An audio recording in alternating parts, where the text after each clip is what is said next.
Welcome to... Wait, why does this? It does always do that. I'm not... This wasn't my fault. Welcome everyone to the FATED Connections Path of Exile podcast. That's the old intro. We're the FATED ARPG podcast now, guys. We're open to other games. Kappa. Not joking, by the way. But... Welcome everyone to episode 116. We're halfway through the Trial of the Ancestors League, but we're all still going strong. And who else to celebrate this league mid-high point with than our very welcome guests and of course our co-host BalorMage. How are you doing? Well, I do. I'm doing all right. How high do I rate on clunkiness for the intro between 5 and 10? That was pretty bad. that one was pretty bad. Dude, the audio, like the volume of the music jumping before it faded out, that completely threw me off. That was it for me. It was just completely gone at that point. But yeah. We don't have a lot of time, guys, I'm told. So today, we're joined by a meticulous YouTuber who is a numbers aficionado as much as he enjoys PoE, who has recently started a little private league. Sirgog is here. How are you doing? Good, mate. Yourself? Pretty okay. I can't complain. Now I'm finally admitted into the private league, and I can start leveling my character right after the podcast. Yep. All right, Yeah. and then... The craziness of administrating one of those things. You've got to like absolutely be blown away by people who run larger ones like BPL, especially ones that have got complex rule sets like BPL. The amount of work that goes into that is incredible. Absolutely. I'm sure our next guest can say absolutely. Oh no, he has run private leagues before. Yeah, I know this guy likes himself some hobo private leagues. Welcome, Slipperyjim. Hi. I wing it. We didn't plan them. The most planning, leagues? Yeah. That's why I've teamed up with Lighty, because he's like, I love planning things, and I'm just like, here you go. You can contact support and do all the work, and I'll just put my name on it. Easy. I contributed to high school assignments, that's for sure. Yeah. It's actually, I'm super curious about your guys' opinions about the game and everything, because we haven't talked to you since before the league. I think we had you both on the podcast before we embarked on this journey. Or no, Slipperyjim actually wasn't here. I was with Slipperyjim late on his podcast, I remember. That was something we don't talk about. But regardless, Jim, how much have you actually played the league? I've seen you knocked out some crazy videos again with big farming numbers and statistics. I played so much of the league in the first few weeks before they buffed the rewards, and then as soon as they buffed the rewards, I stopped playing it. Wait, that's backwards. You've done that wrong. It was really fun when I wasn't expecting anything, and as soon as I started expecting rewards, I'm like, I'm not enjoying this. Like, it was fun as a mechanic, and then as soon as it's like, now I feel like I have to do this, I don't want to do it. That's just me, though. That's just how I work, I guess. So I'm doing other shit. But, I have all the, I don't know. I think I got to, like, only, like, 800 or something ranking before I, like, gave up. So however much that is in playtime, I don't know. It's good. And then it's not. But then it's good. But there's bullshit as well. There's typical GGG bullshit.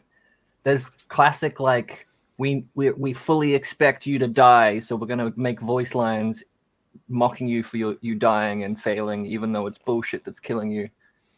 But it's designed that way, and we knew it was, like, intentional, and players get upset when they can't crush content 100%, even though it's 100% designed to horrifically... Am I allowed to swear?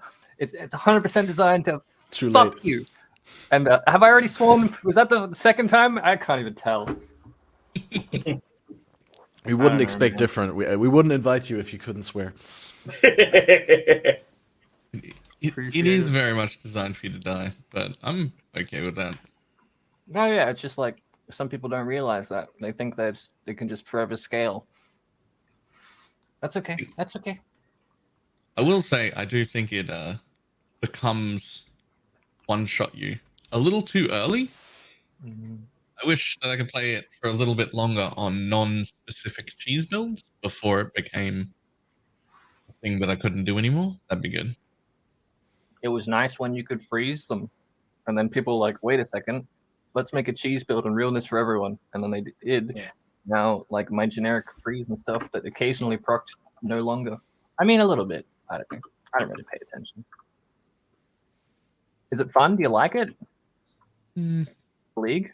How much do you play it in hardcore, Balor? Oh, You're still doing hardcore, right? Yeah. I've played it quite a bit in the hardcore because I made a Tota Cheese character so that I could play it. But I really didn't do it before that because I had to do a Tota Cheese character. I didn't really have a choice. Which I'm not in love with because I had to, like, because it's not character, it's character bound, because not account bound. So, like, if I spend any time bothering with it at all in hardcore on a character that also maps, it's going to die. It's going to die. And that's going to be it. but don't you like? So- do your deaths not count in hardcore in there? Isn't that the point? No, you can just die a million times in there. It's fine. No, I think what you meant is that the character is gonna die outside, or Yeah. Yeah. The hardcore characters can die in there and not die. But if I go into a map and die, then character's over and all the Tota progress is lost. Yeah. That's really my biggest and main concern with Tota is that it's not I can't just do it. I have to make a specific character for it because it just seems silly that it's like that. I don't know. Yeah, I love the mechanic in moderation, but I think that it doesn't really encourage moderation the way that some other mechanics are fine. I think in that sense, it's a bit like Delve in that you kind of feel pushed to go all in or not bother with it. But even in Delve is way better though, because even if I'm like, oh, I know for sure I want to push to several thousand depth later in the league, I can now decide with my current character to go and delve and see how deep it gets. And if I get to 600 or 700 and that's as deep as it can go, it's count bound. I can go make a specific character for that later. And I've done all that progress. also in Delve, if you can't go deeper, you can still go sideways and still farm profit. Whereas in Tota, that's not really an option unless you're. I mean, yeah, it is an option, but in Tota, you can save your sulfide infinitely. So checkmate. I don't know what that means. I was really happy when that was itemize your sulfide and sell it. Yeah. I think Tota really needs a capacity to spend 30 silver coins to halve your ranking so that you can go back and replay the lower tiers, but without some massive pressure to just keep doing that as a cycle. If it was free, it would just be, if it was free to just drop by 50, then there'd be a pressure to do that. It would be the optimal way to play it. But if it was something that came at a modest cost, something that's affordable, and something that is a thing that you would be able to pay if you're running Atlas content generally, like if you're not a Tota specialist, you can easily afford that because when you're mapping, you get a silver coin in every map. So 30 would be easy. And then if that halved your ranking, then you'd be able to work back through. You wouldn't have the fine control you have in Delve. I think that's fine. I just want the fine control. I Is there feel like it's the only thing wrong with the Tota mechanic right now. It's just that I can't do it. Yeah, but there's two aspects to it. There's the fine control, and then there's the fact that it's like account bound rather than character bound. Is there anything that would speak about against it being account bound like Delve is? It'd be worse than the status quo if there's not the fine tuning. Yeah, Imagine absolutely. your first, you do need to have. Yeah. I party played. That's a package deal. Otherwise, you're screwed. I accidentally played with an aura bot, and I'm like, wow, Tota's so easy. And then I tried to play it again on my actual character without the aura bot, and I had ranked myself too high, and I'm just fucked. So if that was account bound, I would be permanently fucked instead of temporarily fucked. No doubt. I mean, if it's account bound, then there needs to be a way to set it back or to go lower somehow. Sure. But they could implement a way to go lower without making it account bound, while still keeping it on the character. There is a way to go lower. You just go in, don't put any things down, die fail over and over again. Wait for them to channel your thing, Because it turns out if you portal out, it doesn't count as a loss. Well, it does count as a loss. You lose your coin, but you don't lose your ranking. Do you? I did it You for can like lose 2 your hours ranking. straight, and my shit didn't change. Okay, You have to fair, launch. that was like week 1. You have to wait for the countdown of the match to start. Yeah. If you don't wait for the match to start, then it doesn't count. Well, there you go. I wasted an hour of my life and gave up. Wait, but then you lose the I'm not gonna coin, do but it. you don't get the progression. Oh well. I didn't know that was a thing. I always waited for Negative the countdown progression. because I was worried that it would not count if I didn't wait for the countdown. Big brain The other cat thing is though monsters, that yeah. like when you win a His head. tournament, you win 6 matches, whereas when you lose one, you're losing 2. I think that's something that means that you build up ranking faster than you can throw it. The fact that we want to smurf it though is just a problem with the design. I don't want to smurf it. The only reason I have to do it is because it's too hard. Yeah, What's the point? It's not smurfing. It's fixing the game, fixing the league, fixing the problems with the league. It's so fun though. it's fun. a great mechanic with one fundamental flaw: that lack of agency. It's not an auto battler though. That's a lie. I mean, it's an auto battler as much as Harvest was a city builder or like, you know, any of the other things we've done, or Blighter's tower defense. Making right? it Like, it's look Blight is like an pretty auto much battler. tower defense now. Making it look arguably. like an auto battler and then calling it auto battler and then it not being one at all. That's okay. But you can't have an auto battle at PoE League unless you want to put it on tablet. It's inspired by. It's not Exactly. You know, in the same way that Blight is, it can be played as a tower defense inspired game, but it's not really a tower defense game. If you want the tower defense experience, you go and play Plants vs Zombies or whatever. Like Blight is different, but it is strongly linked thematically to that. And it's in a pretty good spot now where you can do it based upon your character's own capacity to kill monsters, using just the towers to delay slightly, or you can use the towers to be the dominant strategy and your character is there as a troubleshooter. I think you can also still like do, or is that what you said? Like you could either do only character, only towers, or a mix of both. You can do 90-10, whichever way you prefer. Basically.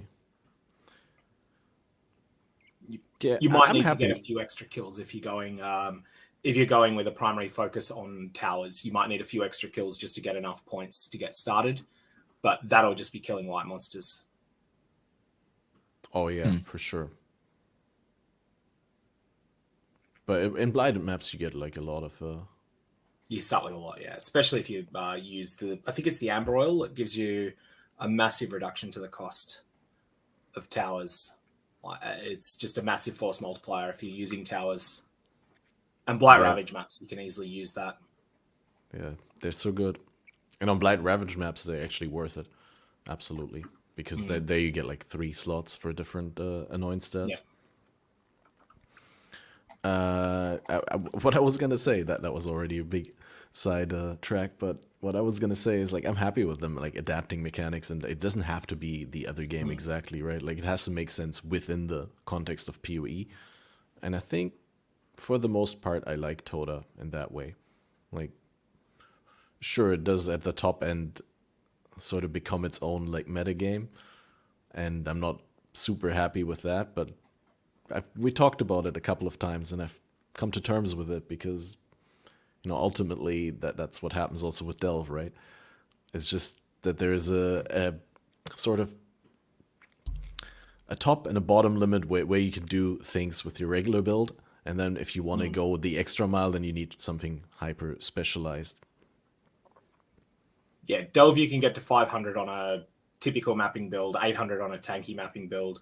If you want to go beyond 800, you need a fairly specialized build usually.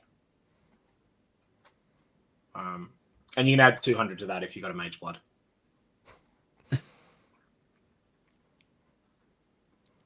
Right. I still just want to play it more.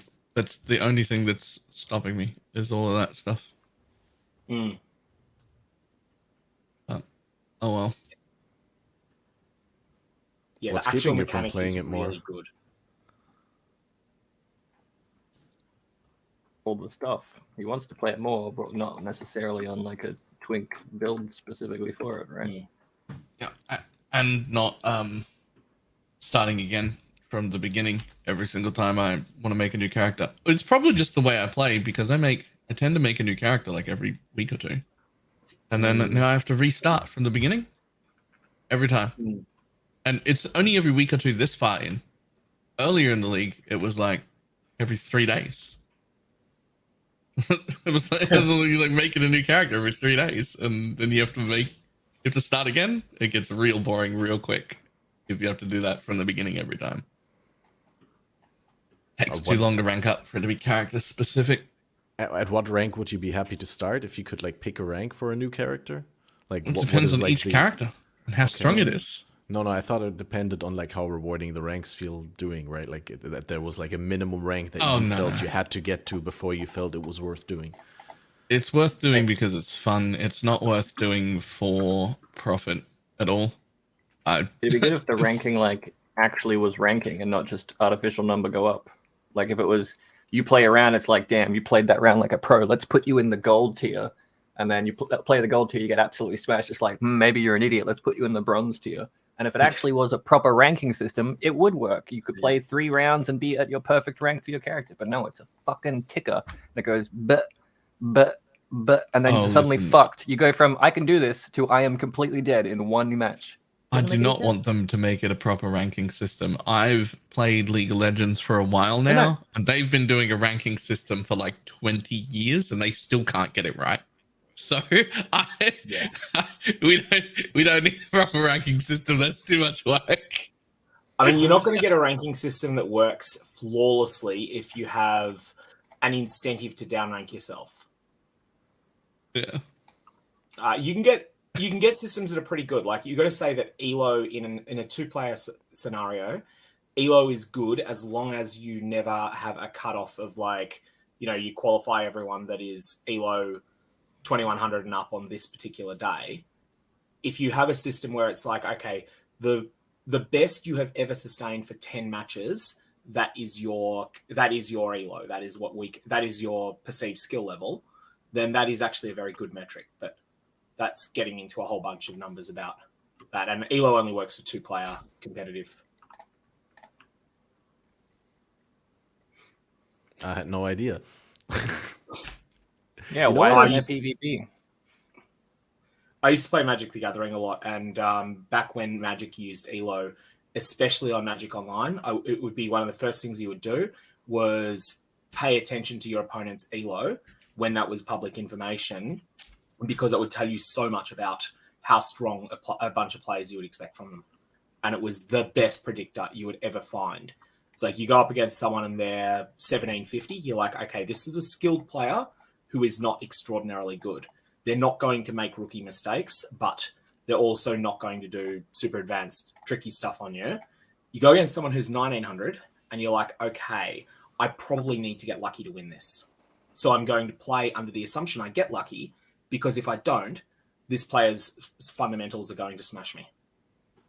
Dog's doing numbers in every game he plays. That's scary. Right. I completely forgot to tell you guys that right before the stream, I was running some temples, and I finally got my 21 anomalous Val Reap. I did it, guys. I corrupted it myself. And I didn't even know. It's like, I mean, I knew that it was a big ticket, but I hadn't recently checked.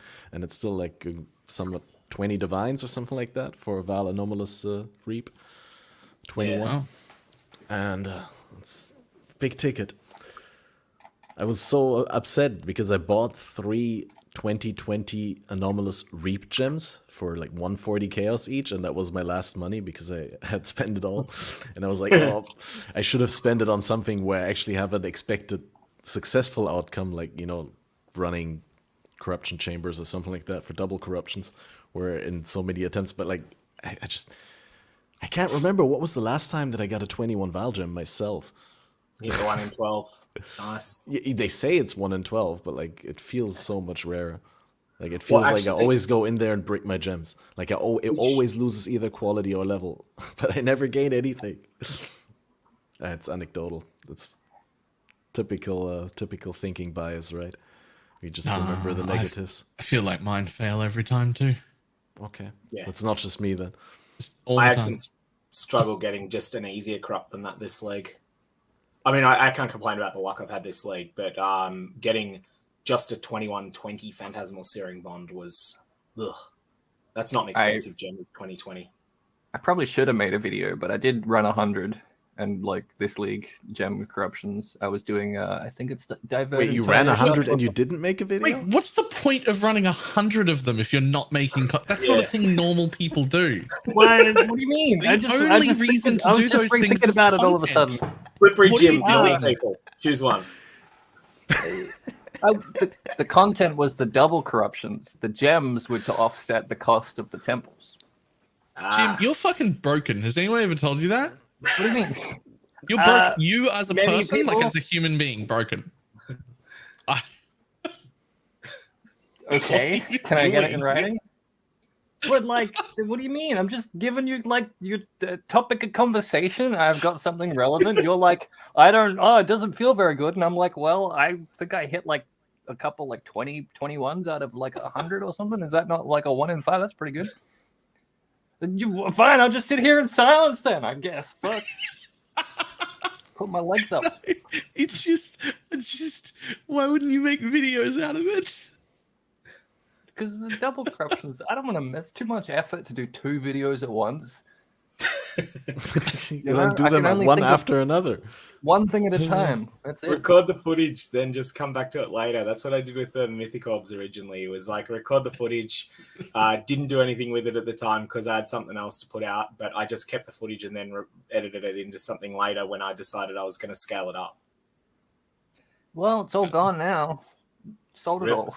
I don't know what I had. One of them was like 35 divine. That was pretty sick. That's paid for like a 10th of the cost. Wait, you didn't even... It wasn't even on stream? You don't even have like your past streams to go Nah. through as what? Nah, I didn't tell anyone. Secret. Well, I know now, but too late. Fuck them. Yeah, the What? exclusive Slipperyjim content that you never got. You can only hear about it here. Exclusive I on the have so FATED many podcast. videos in my like YouTube like uploaded that are finished, but I'm like, this probably isn't even good enough. So I just call it "This is not a video," and I just leave it unlisted. Because like, Alright. my videos are shit. Like, no doubt, I do not edit them. But there's even worse ones that are like too bad that I'm like, I know I should not put this out personally. So I just leave them there. Maybe one day, throw them up, blast from the past. Maybe Probably Second not. channel, dude. Just make like an I unofficial... got a second channel. It's me walking around the yard looking at birds. It's great. Third channel. That'll be it. Don't forget to give me the link to the channel, because now that you mentioned it, we're gonna have to put it into the YouTube description. I think I got like 90 subs. It's really cool. 91 now. Mm. Yeah. What build are you playing, by the way, Jim? Uh-oh. I knew this question would come up eventually. Right now? Yeah, we kind of like went directly into the middle, and we didn't have the section where we told everyone what we're up to currently and like how everything's been. So that's what I wanted to track back to by saying I got the 21 anomalous reap. I love distracting you. I was tracking all the builds that I had played specifically for you. I'm trying to find the list I had. Specifically for me. Yeah, because you're I'm like, honored. what builds do you play? And I'm like, well, I go keep a track. I lost track though at the 10th build. I think I've played like a 13 or so builds so far. Although the first 10 were only in the first 2 weeks. So since then I've like figured out what I like, you know. So I guess I've been playing a lot of Ignite Body Swap, which doesn't sound good. And it really isn't, but it's kind of okay. Sounds It's like a hardcore unique viable. snowflake. That's what it is. Huh? Sounds like a unique snowflake. Hardcore viable, like without sarcasm? No, yeah, it's like my most hardcore viable build I've ever played. Okay, that doesn't mean much. What are those little omens called that give you... Fuck you. What are those little omens called that give you like 75% of your XP back if you die? You consider them part of your build. No. I got to like 99 and I'm like, shit, I should probably buy one of those in case I die. I might get upset. And I just got okay. to 100 in like 150 maps with it. Like I didn't die once. I'm like, what the hell? This build's amazing. Yeah. That sounds good. So it's Like, ruined the either game you for just me. have an admirable amount of restraint rolling your maps, or the build actually is good. I do not know. I did a it's not a bosser. Like it has shit. It's like a Quinn build basically, except even Quinn builds die, so it's not better than it. Anyway, I did a like a what do you call it? Like the big blue boy. What's the blue boy called? Yeah, I did the X-Arch fight. Whichever one. I think the big blue boy is the The Eater. big one. The big one. Exarch The big is blue red. one. I did that, and I'm like, damn, I can't die. So I was like specifically standing in mechanics that I'd never interacted with before, because you always run away from them. I'm like, does this kill you? Is this there's 2 ways to guarantee die in that, and I found them. But they're the only 2 ways I died. Pretty interesting, yeah. Great build. Oh yeah, Sounds good. I got I'll my check list. it out. I played Poison SRS, which is like Balor's build, but better because I made it Magic Find. And then I played Elemental. That's what I'm playing in GOG's secret private league. So I'm playing Necromancer SRS Magic Find. I played Elementalist RF. I played EK Light Poacher. I played Volatile Dead Ward Looper, Shockwave Totem, Savior Flicker, Warp Omni. I didn't play Warp Omni, and this is before like Reddit were like, oh, Tornado Shot Warp and all that shit. I wanted to play Warp Omni, and it turns out, well, I made 98% of the build, but then I forgot that Trickster doesn't have free movement ascendancy, and the build doesn't work because the warp costs 200 mana. And people were like, oh, Jim, here's how you can fix it. And I'm like, oh, I already deleted all the character, like got rid of all the gear, sold it, I don't care anymore. Oh no, I played Body Swap Ignite, and then I played Spark Poison, and then I played another Shockwave Totem, and now I found another build I want to play. Pretty expensive builds. Are you just like playing them I and selling them off? Yeah, I play one, I hate it, and I sell all the gear and buy the next gear, and then play that, and I hate it, and then rinse repeat. Spark Poison is really good, but it's like shit. It's like a Sanctum build. Like you can't get hit. I mean, there are ones that are really. I played like a wait, that's not a downside though. Like what do you not like about Poison Spark? The projectile goes to the edge. Yeah, I played squishy version, so I one-shot everything. But if a random like arrow came in off screen, I would just get fallen over because it was a Sanctum build and not a mapping build, and I was in maps, so I sold it all. Yeah, that's the problem. You're playing a Sanctum build in map. Yeah. Well, yes, that is the problem. Anyway, I found a BV build I want to play that's like 700 divines, and I don't have 700 divines, but I'll figure it out. Which one is that? Is that like a fire conversion? I have no idea. No, it's like something about mana. I don't know. What's Archmage do? GOG, what's Archmage do? Archmage BV? That's a thing now. I don't know what it does. I know the name, Archmage. I know it's something to do with mana. It sets the mana cost to 6% of. I think it's 6% of your max mana, max unreserved. To a percentage rather than a flat cost. And then a percentage of the amount of mana that you spend is added as flat lightning, or with one of the qualities, it's a mixture of flat lightning and flat cold. I guess I'm a lightning build then. And to the person in chat was asking about the toad, I got rid of him. So good. Sorry, go ahead. I just wanted to point out, since you emphasized how you were unfamiliar with how Archmage works, that the added flat damage does not have a roll range, unlike other damages, right? Like the added flat damage is just guaranteed damage for the hit, which especially for lightning damage makes a big difference, because lightning damage typically has that huge volatile roll range, and with that you can guarantee consistent huge lightning hits. Yep. Well, there you go. I don't know whether all the other money goes. That's like a one chance orb gem. I got 699.99 divines left. I haven't looked at it. I don't know. I'll probably end up hating it and sell it all and spend it on memes. Yeah, memes good. Don't forget to turn the memes into videos, though.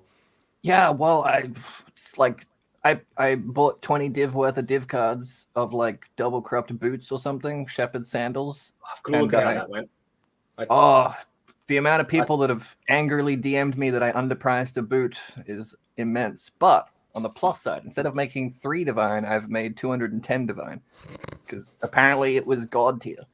Oh, Did shit, you get a spoilers. Master Legion +5 with +2/+1? +2/+2 on like curse duration or something. I don't know. Yep. Anyway, now you don't have to watch it. There's all the good stuff. You should totally go watch it. This is why I don't make videos, because I just I love talking about it. You just come on podcasts and spoil all the videos. I haven't spoiled 3 of them yet. 3 of the good ones. Yep. Yeah, we You wanna know? still got 1.5 hours on the podcast. Yeah, if you mute me, I'll tell you, and then we can have live reaction, and no one else will know. I don't know how that works though. So good luck with that. I don't think I can. I don't think the setup currently allows me to do that. You could PM me on Discord, and then I can have like a secret smile on the podcast, and no one knows what I just read. Okay. No. Okay. don't. What's up? Here it is. Wait. I'll leak it. Sending it. No, specifically just to you, not to the chat or anything. There you Alright. go. Should I check it? Yeah, look at it. I'll look at it. I have a small problem because I went to hardcore and I really enjoyed it, but now I haven't died, and now I want to go make memes in softcore again. I've been playing for like a week and a half in hardcore. I did a good job. I proved to myself that I wasn't actually a complete Papega idiot, but now I want to go do stupid things again. Do stupid things in hardcore. Oh, that's a bad idea. Well, I mean, like, how far Raven's have you taken your Invitation build? Forgotten, corrupted rare 8 mods. There you go. There's a stupid thing. Unexpectedly dangerous because no one knows those boss encounters well. What's the worst that could happen? 6 portals. You get to send 6 characters as standard. It's true. You can wipe much quicker. You wipe your entire profit margin much quicker in hardcore. But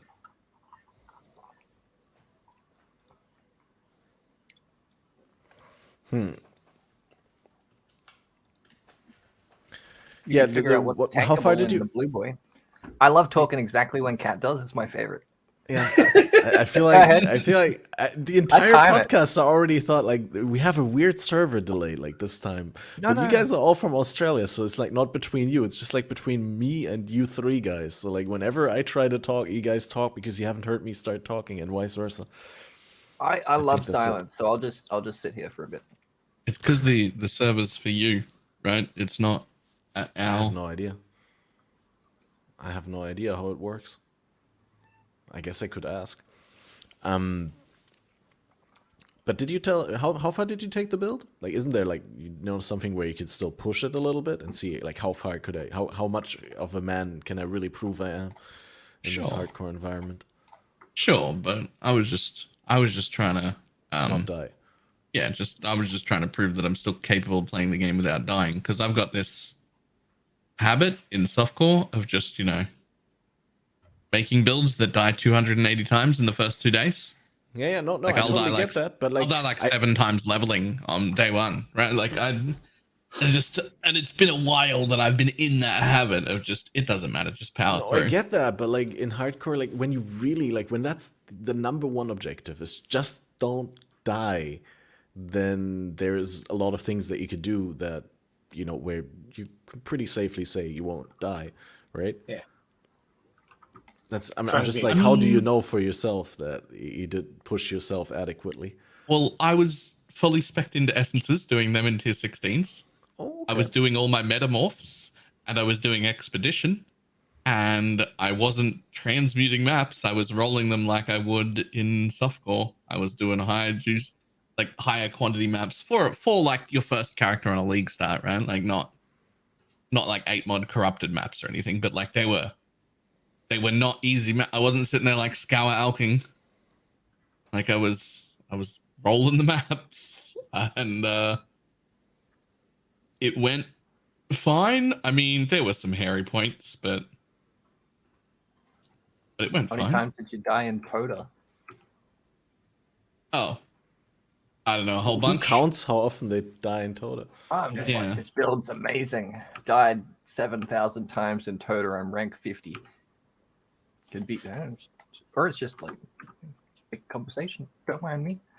Yeah, I don't know. Toda. I didn't play that much Toda. I used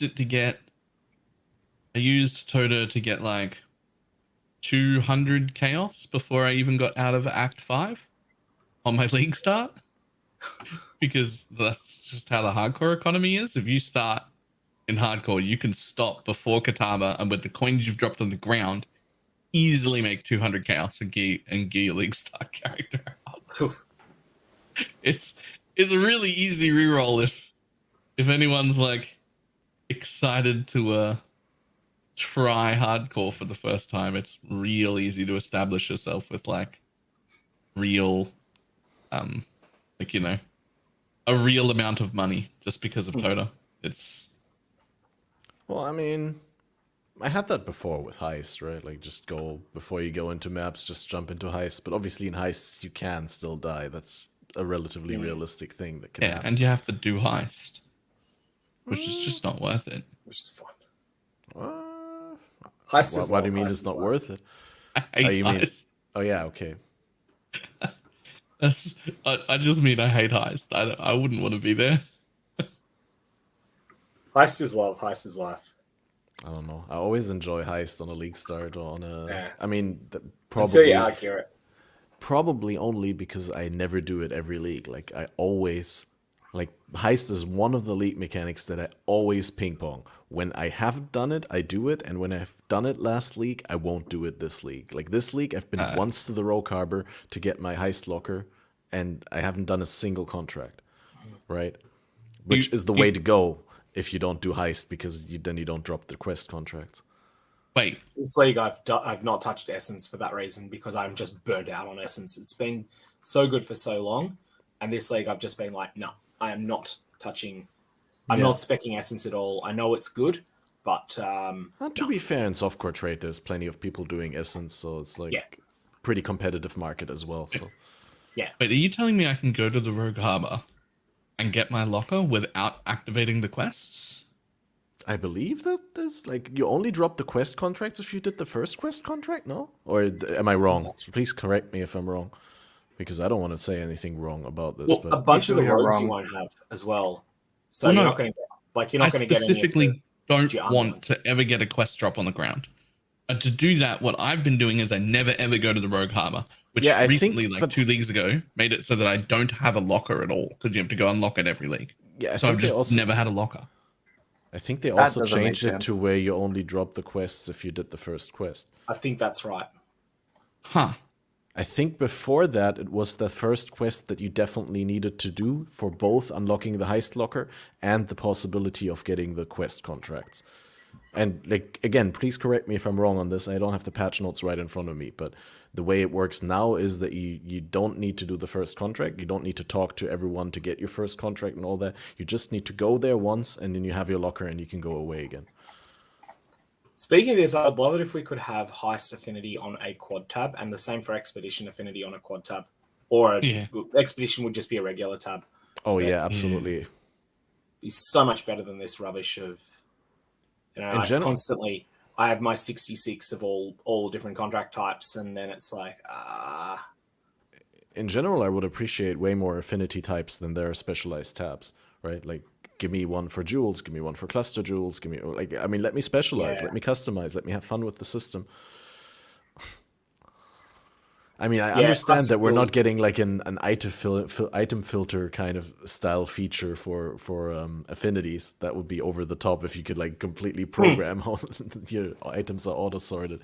Which I 100% would do. But like a little bit of a middle ground, right? Like just a little bit where I can customize it and put some more effort into it and do a smart setup. That would be cool. Yeah, it would feel mandatory if you could do serious customization. It would be pretty mandatory. But if they made it so that it was just minor. Yeah, it's just like for the most part. I mean, there's no specialized, like no tab affinity that is not a special tab. And if you have all the special tabs, and like us, you have a bunch of regular or premium tabs that you can also use with affinities, then what affinities are you going to set them to if you already have all the specific tabs for the specific affinities? But yeah, I guess it's just like one of those things where I understand why there's not more time dedicated to it, but I wish there was, right? Like the same as with private league mods for customization.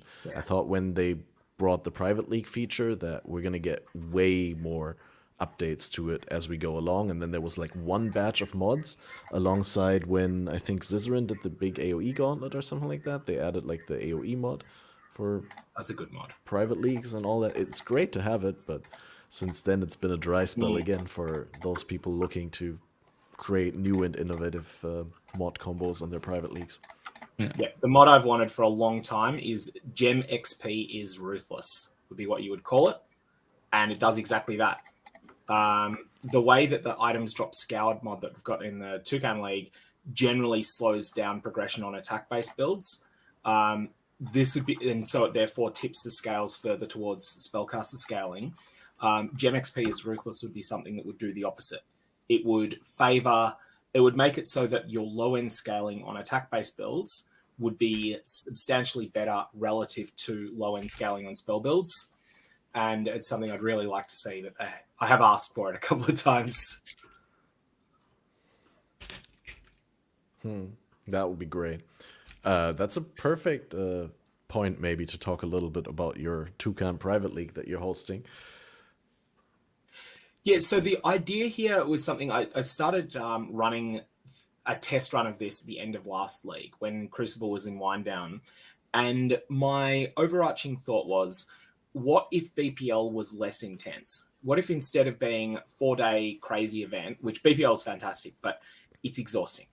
I was like, what if it was something that was much more spread out over a longer period of time and then just has a few different things going about it to promote a different type of team play? Because BPL is that highly competitive, team 1 versus team 2 versus team 3 versus team 4 dynamic.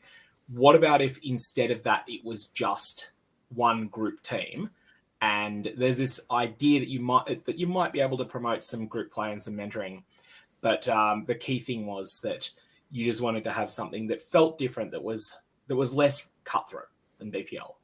That was what I was going for. And so the idea was that you'd have a few difficulty mods, but nothing that was particularly rough, and then have sort of little treasure hunt mini games, similar to what BPL has, but less extreme, because it's not intended to be a 4-day, play 36 hours in 4 days event. It's more play 60 hours over 20 days. And so the rules that we went with this time is player resistances are nerfed 20%. So it just slightly changes your gearing a bit. Items drop scoured, which has a few corner case interactions, but generally speaking makes Act 1 and 2 much harder. And then from 3 onwards, it's not that effective. It's not that impactful, but it just changes how you progress a little bit. It slows progression a bit. I think I finished the campaign at level 69, whereas normally it'd be maybe 65.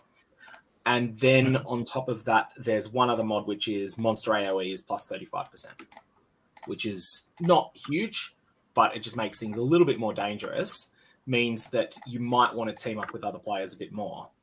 And then there's going to be a whole bunch of things that's going to send people to do weird and wonderful content you might not otherwise do. Things like going and doing tribute labs to farm Grand Spectrum jewels.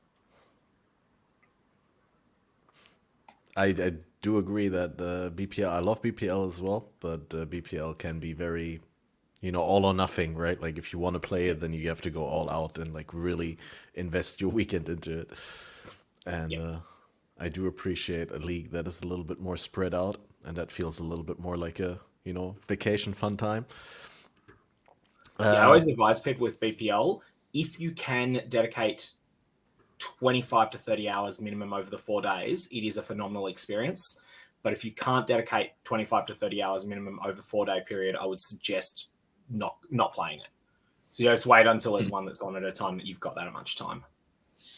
Because otherwise you won't complete your Atlas and, get to the point that you feel like you're really rolling with something. You'll be in your Atlas setup phase or your character development phase, rather than I can now take on some things that are outside my comfort zone.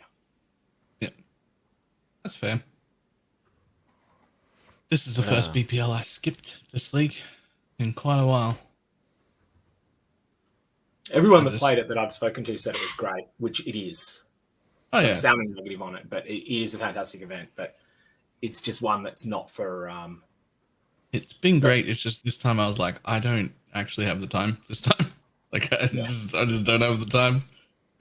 Like this weekend's too busy. I've got maybe like 15, 20 hours for the whole event where I'd actually be live and playing. I'm like, that doesn't feel like enough. Have you ever played BPL, Jim? Nope. Haven't. No, never. Probably won't ever. No, not happening. Like if something's that fun, I don't want to play it, you know, because then I will have to play it every league. And if I'm playing like just heist, dude. I need a break. It will be fun for one league, but you'll never want to do it again. I'm gonna play every Peely league until I die. Is that not good enough? Do I have to then play every Badger private league as well? Not happening. I need breaks. No, Jim doesn't need breaks. He needs. What does it take to? What would it take for you to play one next league with us? I'm trying to figure out whether I'd actually want you on my team or I'd actually want you on the enemy team. Trying to figure out which one I'd prefer. Wow. Ouch. That's fine. Fight won't make me play it. It has made me do things in the past, but it's not going to work. Nice try. Donation goal. Nah, I'm good. I don't need to. It's okay. Oh god. It's fine. No, it's good. You can have you. I'm not dissing you. You play it as much as you want. That's fine. Yeah. You have a break sometimes. It's end of league, private leagues. Hey, listen. You could have a break before BPL or after BPL. You don't have to break during BPL. Yeah, but I don't want to burn out and then come back and then be burnt out for the next league before it starts. That is smart. I need my break, and then And BPL is always week 5, the end of week 5, so day 36 of the league. So there's still a fair bit of time after it.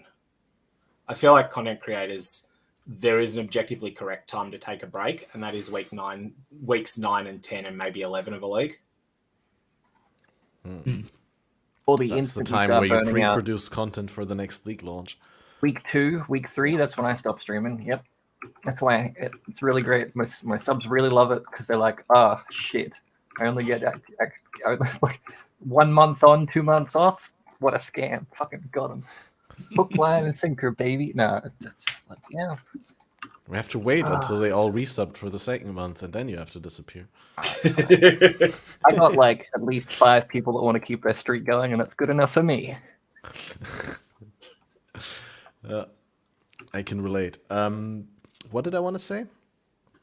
Sirgog, what are you playing in your private league? What is your build that you're going for? Since you already said that spellcasters are at an advantage over the melee attackers and other attackers in the no magic or rare item drop league. It's a strong known build that I just have never played. I've never played Summon Raging Spirits. So I'm going the Guardian version because we have an additional rule that we're not requiring but strongly encouraging the use of the least popular ascendancy in each class. And Guardian is the least popular on Tumblr? It is, yeah, and now it is in trade. Like it's become since the cutoff on Ninja became 99, I think. Ah, okay, yeah, makes sense. But those people Guardian, but they don't level. Guardian is like so OP leveling. I feel like I had enough damage at 68. I haven't tested this, but I feel like I could kill a Scoured Shaper Guardian on a 4-link at 68 when I kill Kitava, because Kitava's heart phases, I think you're burning down 2 million hit points in those, and that took 3.5 seconds. Yep. Yeah, that's the power of your elemental relics and your particularly your big thunky guy, Sentinel of Radiance. Yeah, that one. They just do so much damage, and I think my weapon was complete and utter trash as well. Like basically just a convening wand that has like 1 minor mod on it. Nothing else. All the rest of my gear is life resist, but you're just hard carried by the Guardian Ascendancy's first the 2 new nodes. Crazy.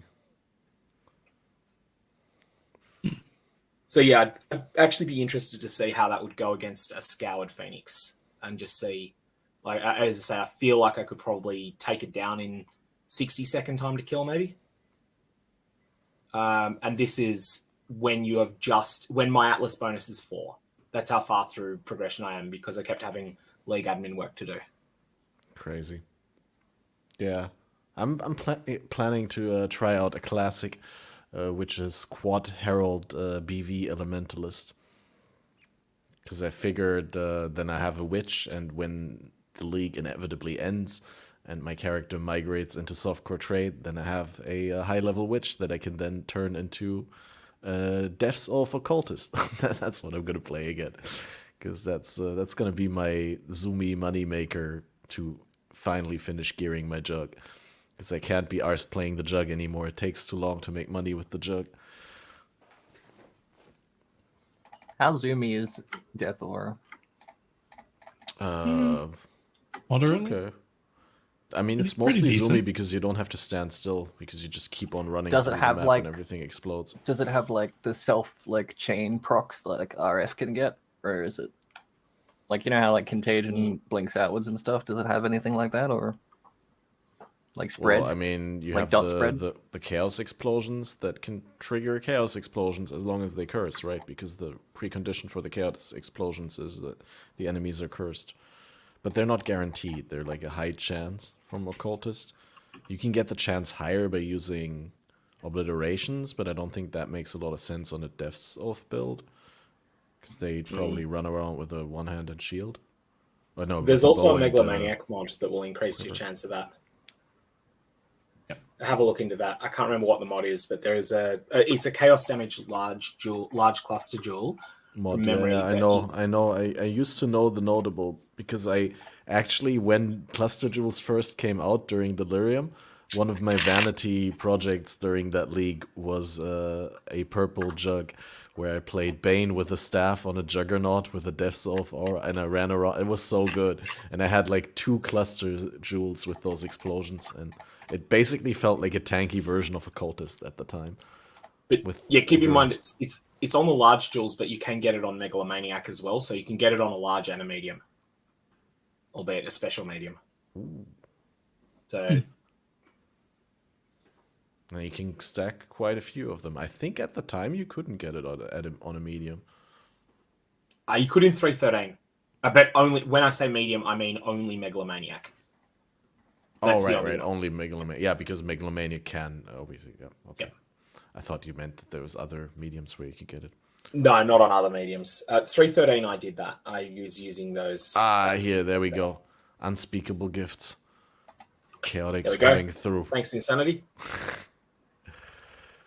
I also think it doesn't have the curse requirement, but it's a long time, so I could be wrong on that. That one doesn't have the curse requirement from the cluster jewels. That's just literally 10% unconditional chance, isn't it? Yep.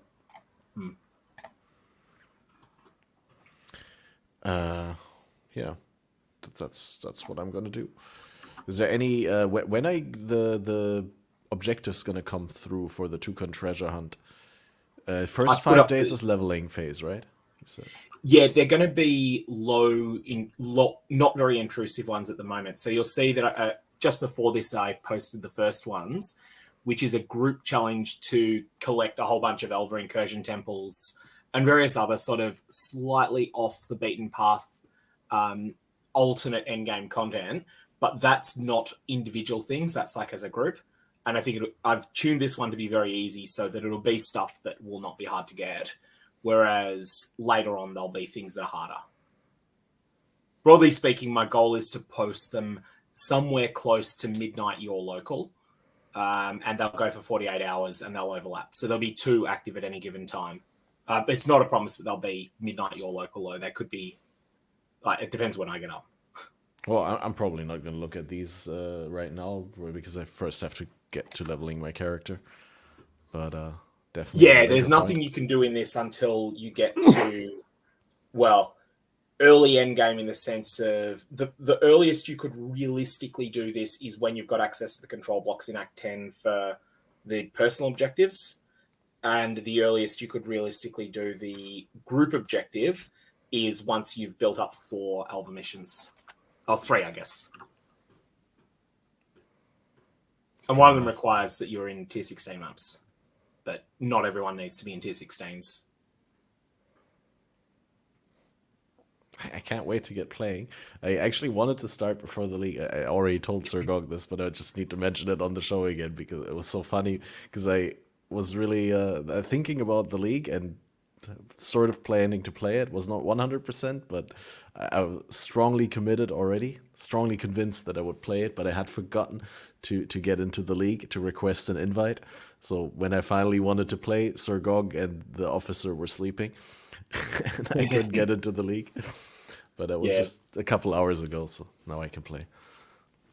Yeah, one thing people may not know with private leagues, there's 2 ways you can join them. You can join them by requesting to join, and you can join them via following a link that unconditionally adds you to the league. The thing is that most people who run private leagues won't post the unconditional links publicly because something that I learned from a previous one a while ago, a number of people click it out of curiosity. They want to see more about it, but this is actually signing up and taking a slot in the league. Yeah. So it's kind of annoying how that works. I would like it if there was a way that you could, on the homepage of the league, you could say, go to this homepage, this landing page, which tells you the details of the league, and then says, please add me in, and then brings up a warning screen. Are you sure you want to take a spot in this league? And then if people click through that, then cool, they're in. Yeah. That would be cool if it just explained the implication of joining to people. It's like if you don't make a character, then that will take away a slot from other people who actually want to. Yeah. Alternately, that could change it so that the number of spots only cares about the number of players who have a character. That would also solve that. Yeah, it's definitely. Isn't it Lighty who has this whole list of hundreds of things that he passed to GGG that he collected with the community, where little improvements that would make the game better that wouldn't take too much development time. Presumably, I mean, you never know exactly how much it takes, but yeah, you never know how much development time something takes. How's the song go? It's 21 bugs in the code, 21 bugs in the code. You take one down, you patch it out, 193 bugs in the code. I remember it with it increasing by 1, but it's even funnier when the bugs multiply. Yeah, and I've never coded. This is just from 16 years ago dating someone that was in programming. I did some computer science, but I'm not at all jealous of people who have to do the coding for shit list. From the little I've heard from the developers about how some shit ends up working, you're just that's something that seems so simple and easy, and suddenly took 100 man hours for something everyone assumes was a 10-minute job, and nah, that took 120 hours. Source Engine has a JPEG of a coconut or something in the code, and if they take it out, the entire engine stops working, and they have no idea why. So there's a 125 kilobit image of a coconut that's never used in any Source game, but if you take it out of the code, it all stops working, and they have no idea why. What the fuck? I need a citation on that. I need the that's the real. source Yeah, for that. I can find it for you. The source of the source, absolutely. Is that just a checksum, or is that something? I don't know. I'm sure they could figure out why, but the amount of time and money it would take to figure out when you could just leave it in there. Yeah. Whereas there's no harm in having a coconut there. Yeah. Yeah. If you ever want to get a sense as to what this is like, though, if people don't believe on the whole how bad debugging things gets, try and debug a complex Excel spreadsheet that's got a single mistake in it. You will not have fun. This is my last 9 to 5. You will not have fun doing this sort of stuff. It's it will drive you nuts. And then eventually you'll find it. And it'll be something like someone's used a Greek question mark instead of a semicolon somewhere. I was just gonna get at that because some the name letters or some symbols look remarkably similar, but they're not the same. And obviously for the programming language, for the parser in the exactly equal thing, yeah, it just doesn't work. I sent you the comment from the code that the dev wrote, Catmaster, if you want to read it out for why the dev left the coconut in there. But there you go. That's a legitimate Valve employee wrote. This is for Team Fortress 2. Wrote that comment in the code next to the coconut.jpg. But it says, I have no fucking idea who put this here, but when I delete it, the game won't start. Words cannot describe my fucking confusion. There you go. I mean, still, that is amazing. They probably have like dev tracking somewhere. Like, figure out who. Should I show the coconut on stream? Yeah, if you want. I mean, it's up to you. There we go. This is the coconut. Fucking. What the hell? It's a tiny image. I didn't imagine it was a real, it's like a real picture of a real coconut. Just what even? For you know, that could be in PLE. You don't know. The amount of like spaghetti code that makes certain things run. Yeah. Yeah, I wonder what is in PoE that they can't explain. There must be something where like Chris is like, I have no idea why and how this works in the game, but it does. And we're not touching it. I get a sense that GGG have pretty clean coding though, just based on how fast they make, like based on how fast their development cycle is, and the fact that we don't get absolute catastrophic launches. Like the worst we've had was Ultimatum in the last 5 years, and while that was a catastrophe for GGG, but it was still far better than say Cyberpunk 2077 launch, and that was far better again than an actual disaster, like a complete and utter unsalvageable mess. And, you know, like there's reasonably good quality control that goes on there somewhere. And I think that means that they've got a bunch of things, like that they've got things pretty well done at the fundamentals. Not necessarily every individual thing, but generally I think they probably have pretty good internal documentation of why this is that way. Yeah, because they would have had a fair bit of turnover of staff over 10 plus years. No, and you're definitely right. Like the 13-week cycle. I mean, we have strayed away a little bit from the 13-week cycle, but ultimately they're getting back to it, and that is, after all, pretty impressive for the quality of expansions that we're getting all the time. Jim looks like he disagrees. No, I'm just trying to think of like what's the worst weird like code thing. There was one where like if you used a flask, a worm would shit out of your character. This is in PoE. There was that one, which was like unintended consequence, and then there was one I remember of like if you killed a monster when it was off your screen but still rendered, it would buffer overflow on the rarity, and it would just dump billions of T0 uniques all over the floor. And that was something that they like very quickly. They were like, how did you do this? Because like a player's like, I don't know what I did, but it was just like Chavron's, like this is really early on in PoE. It's like Chavron's wrappings and all this stuff everywhere. And they're like, oh, here's the steps to reproduce. And they're like, oh, thanks. And then like day later, we fixed it because what the fuck? And it's like pictures of just like, yes, I crave for that kind of magic find, like 26 million increased item rarity or 2.4 billion. Oh, I want it. Yeah. Take out a circle. Sounds good to me. It's like one, that's a typical MP map, basically. Yeah, except on your own. And Rarity now doesn't do that anyway. Like, Rarity doesn't upgrade tiers of uniques. You will get, like, for every one heat shiver you will get 5.5 gold drums roughly, no matter what the amount of rarity you've got is. The higher your rarity is, the higher the number of gold drums you'll get, the higher number of heat shivers you'll get. But the relative ratio of them should still be roughly 2 to 11. Because of the conversions? Is that what was the chain?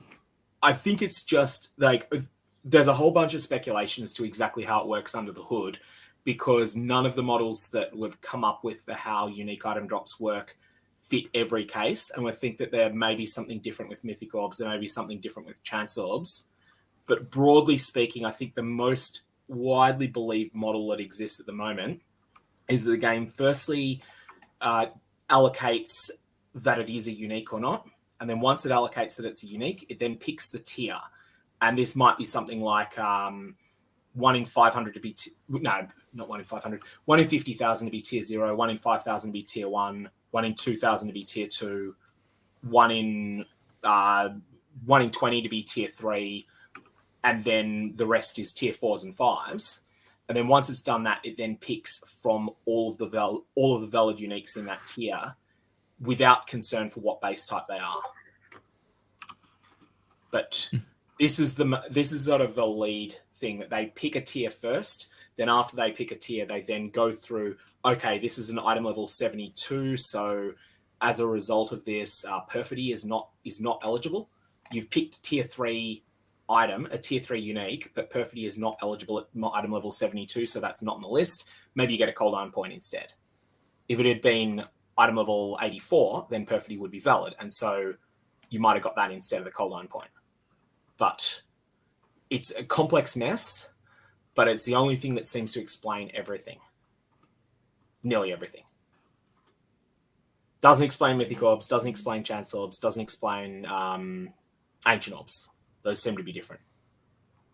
Yeah, I mean, it's not unreasonable to assume that those work differently, but on another note, I always find it impressive that there are people who are so dedicated to finding out how this stuff works under the hood.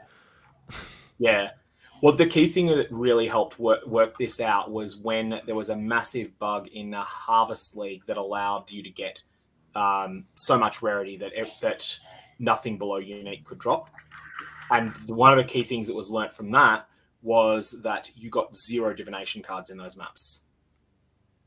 Reign of Chaos map, doesn't matter. So this meant that the decision of, is this a unique item or not, takes place before there is any decision as to, is this a Reign of Chaos divination card or not. That sounds weird.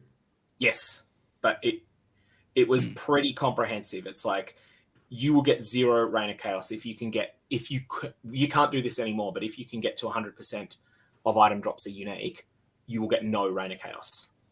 And Reign of Chaos is 1.5% of drops, even without a div scarab. Because you would assume that the point where it decides whether it's unique or not would happen after it decides whether it's a regular item or a divination card. Naturally. Yeah, that would make sense. Right, like, I believe they roll rarity first, then after that impacts the item class, and then if the rarity is picked to be unique, then it can't be a div card. But if the rarity is picked to be rare, it can be a div card, because you can get a zone-specific divination card like the Fortunate from a monster that has too much rarity to drop a scoured item, which is just any ghosted map boss. A ghosted map boss can drop the Fortunate, but it can't drop a scoured item.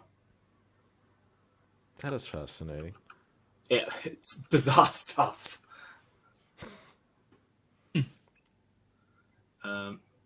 There's a lot of research that Paul Fishwife's been carrying on about with this, and I think she'll be. Sorry. I think she will succeed in reverse engineering, like the whole drop tables one day. Already done it for div cards, so pretty much. Is there any practical application of these insights? Yes. So the main one, I think the main one is that you should expect divination scarabs to underperform in map if you have extraordinary rarity on your setup and you are playing a map that has any very common div cards. And really, we're not talking just about the journalist here, the ones that drop. But I think the journalist drop rate's estimated at 12,000. We're talking ones that are like 50,000 plus. Emperor's Luck is the rarest card I would say has this issue. Okay. So nothing that you would miss in the end of the day. No, but it is like there's some weird things going on there. Basically, reliquary scarabs. If GGG were to make, let's say they make a card for the apothecary in the future, a sub card like the nurse, and if they were to decide to make that drop in fields map, then you would not want to run reliquary scarabs in fields, because Reign of Chaos would nerf the effectiveness of the reliquary scarabs, I believe. That's somewhat useful. Because Reign of Chaos being 1.5% of drops is actually a lot, and 5.25 with a winged div scarab. What is there actually any good diff farming strategies this league that I'm unaware of? I mean, I only know the Same common as ones, always, right? right? The When Crimson there's Temple something thing. strange in the neighborhood, who are you gonna call? That was my Ghostbusters. original league plan was to do 5,000 Keurig missions, but turns out that was everyone's league plan, so fuck that. Very expensive.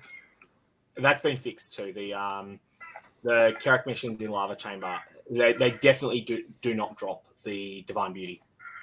That is a change. Other map boss specific cards, I haven't seen the Sephiroth verified this league, but they've gone and patched it out after I went public on that Divine Beauty thing, because that was going to be really bad if bots got doing that. Wait, what was the thing? Like that Okay. was guaranteed that it would be Divine Beauty in Lava Chamber? Or? Lava Chamber has no genuinely common cards. It has the Standoff uncommon at 5,000-ish weighting, and it then has a few moderately rare cards like the Vile Temple card, for instance. This is assuming that you're doing a tier 16 chamber. Now, it also has a boss-only drop of Divine Beauty. However, Keurig missions that say, go and find a set of divination cards, they can drop the boss-specific cards as part of that. And they seem to respect the drop weight of that card. And those boss-specific cards tend to be more common than you might expect because they have a limited drop pool. So the estimates that we had based on a whole bunch of 321 testing was that if you did 30 missions inside Lava Chamber that were find the divination card, you would get one on average drop of a full stack of Divine Beauty. So you get 12 cards for 7 divines. Oh, now, that sounds That's rather why worth. people were doing that. I went public about this just before the league started because it was going to be one of those things that was miserable. Like, it was ultimately one of those things where this strategy was going to be completely not fun. You would complete your entire atlas except Lava Chamber. So every rare map you would do, but you would skip Lava Chamber. Then you would bulk buy Explorer scouting reports and you would run them. Every time that you pop an Explorer scouting report, everything would be a mission sending you to either Lava Chamber or a unique map. Mostly it would be Lava Chamber, be very heavily biased towards them. Approximately 5 or 10% of them would be find the stack of div cards. And you'd get 6 to 8 of these in each report. So this means that you would, for every 2.5 reports or so, you would generate a mission into Lava Chamber that would have a 1 in 30 chance of getting a stack of Divine Beauty. Now, something seems to have changed with a stealth nerf to this, which I'm glad happened because I posted it wanting it to get nerfed because this is going to be horrible with bots doing it. Bots would have gone nuts with this. It was like one of those things where you don't need to interact with other players much except to buy something that's easily bought in bulk, and that bots could just stay undetected and then mass produce divine orbs and sell on the RMT market. Yeah, that's the card in question. So rarer divination cards that drop map boss specific drops don't seem to be showing up as Keurig mission things, but the common one, which is Doedre's Madness, I think it is, the div card that gives you a Doedre item unique. It drops with like a 60% drop rate from the waste pool boss, I think. But it is really high drop rate, 60% or so. That card does drop in Keurig missions as a set of 9, even though it is a boss only. I knew none of this. I only knew that people were doing the incomplete atlas thing at the beginning of the league.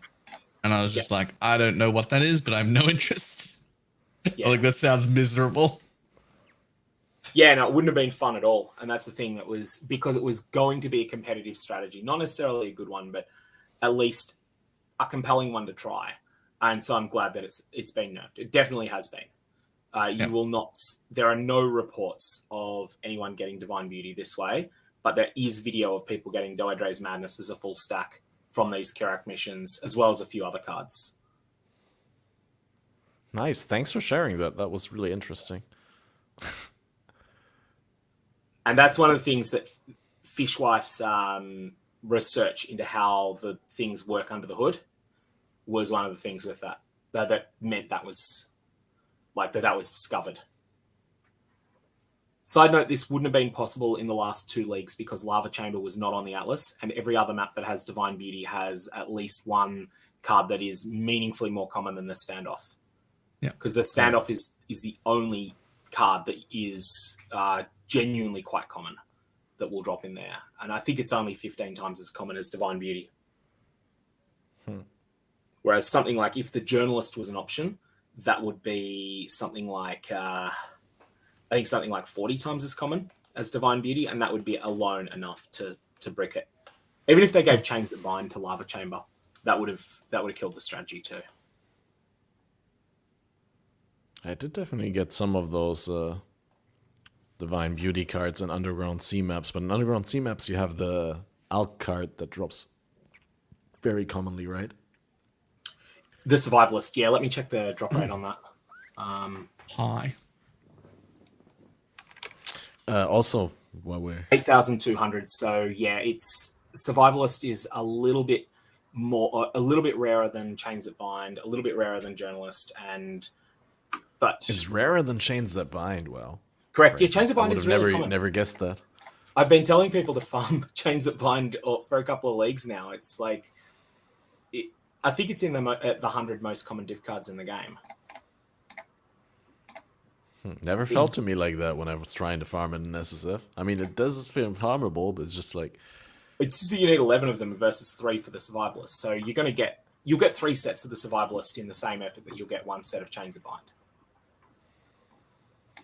And Survivalist, for anyone not following, is a set of 3 cards for 7 Alchemy Orbs. Crazy. But yeah, so Survivalist is 50% more common than the Standoff. So that wouldn't brick it, but there is something else that did for that map. I'll just check what it is. We're talking Underground Sea map.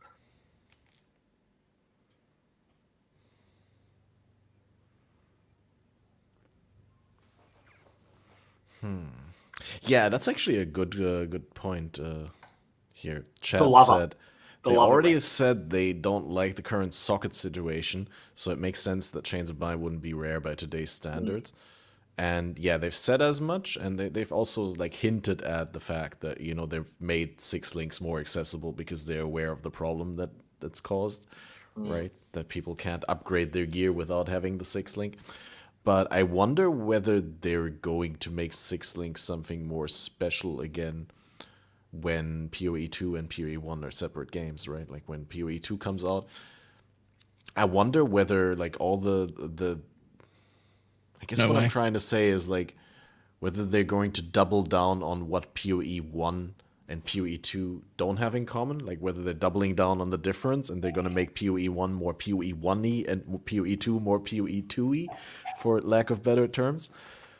Like, do we expect a development directional change of PoE 1 when PoE 2 comes out, is I guess the question.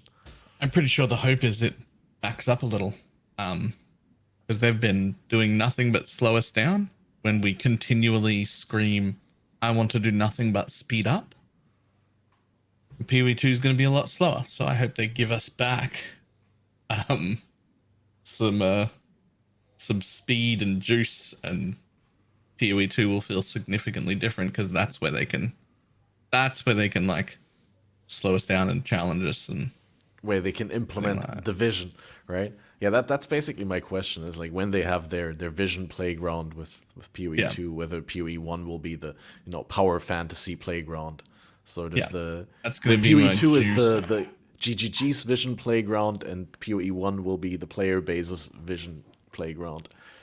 I think 320 was a huge speed up, like in terms of the amount of the Atlas boosts that were given then.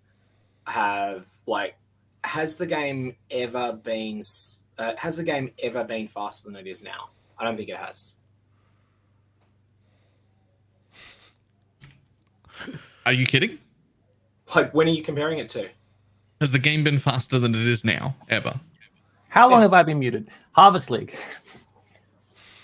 Sorry, I muted you earlier because there was audible tapping, and I didn't mean to Sorry. interrupt Sirgog when he was speaking. Yeah. I mean, sure, Harvest League. Also, every league before that. Also 2.0. Also like 1.5. Also, it's been faster than it is right now for most of its career, except the most recent 2 years ish. In terms of the number of monsters that you're killing in a given time, like you're spending longer in maps because there's more to do in maps. But you compare, okay, so you say 1.x. In 1.x, clearing a gorge map, full clearing, in 135 seconds was considered an elite time. Elite. All right. I don't remember the specific numbers, but what about when Strand was like 12 seconds a map? Fully juiced. And people are still doing it in that sort of time frame. But no, not 12 seconds. No one was ever doing it in 12. You couldn't move speed through it in 12. What? Like, except on completely degenerate builds. Hit Valspark, shield charge. Landed the other side. Bright Beak, shield charge. Oh, old Bright Beak and shield Bright charge, Beak was dude. busted. That was back when it was the best weapon in the game. Abyss League, put a Bright Beak on, have the helmet on that explodes. You don't even have to start skills. You just go to the other side and shit everywhere, and you cleared. Whole map done. Less than 20 seconds. Full juice. Very few people were doing that in Abyss. Very few.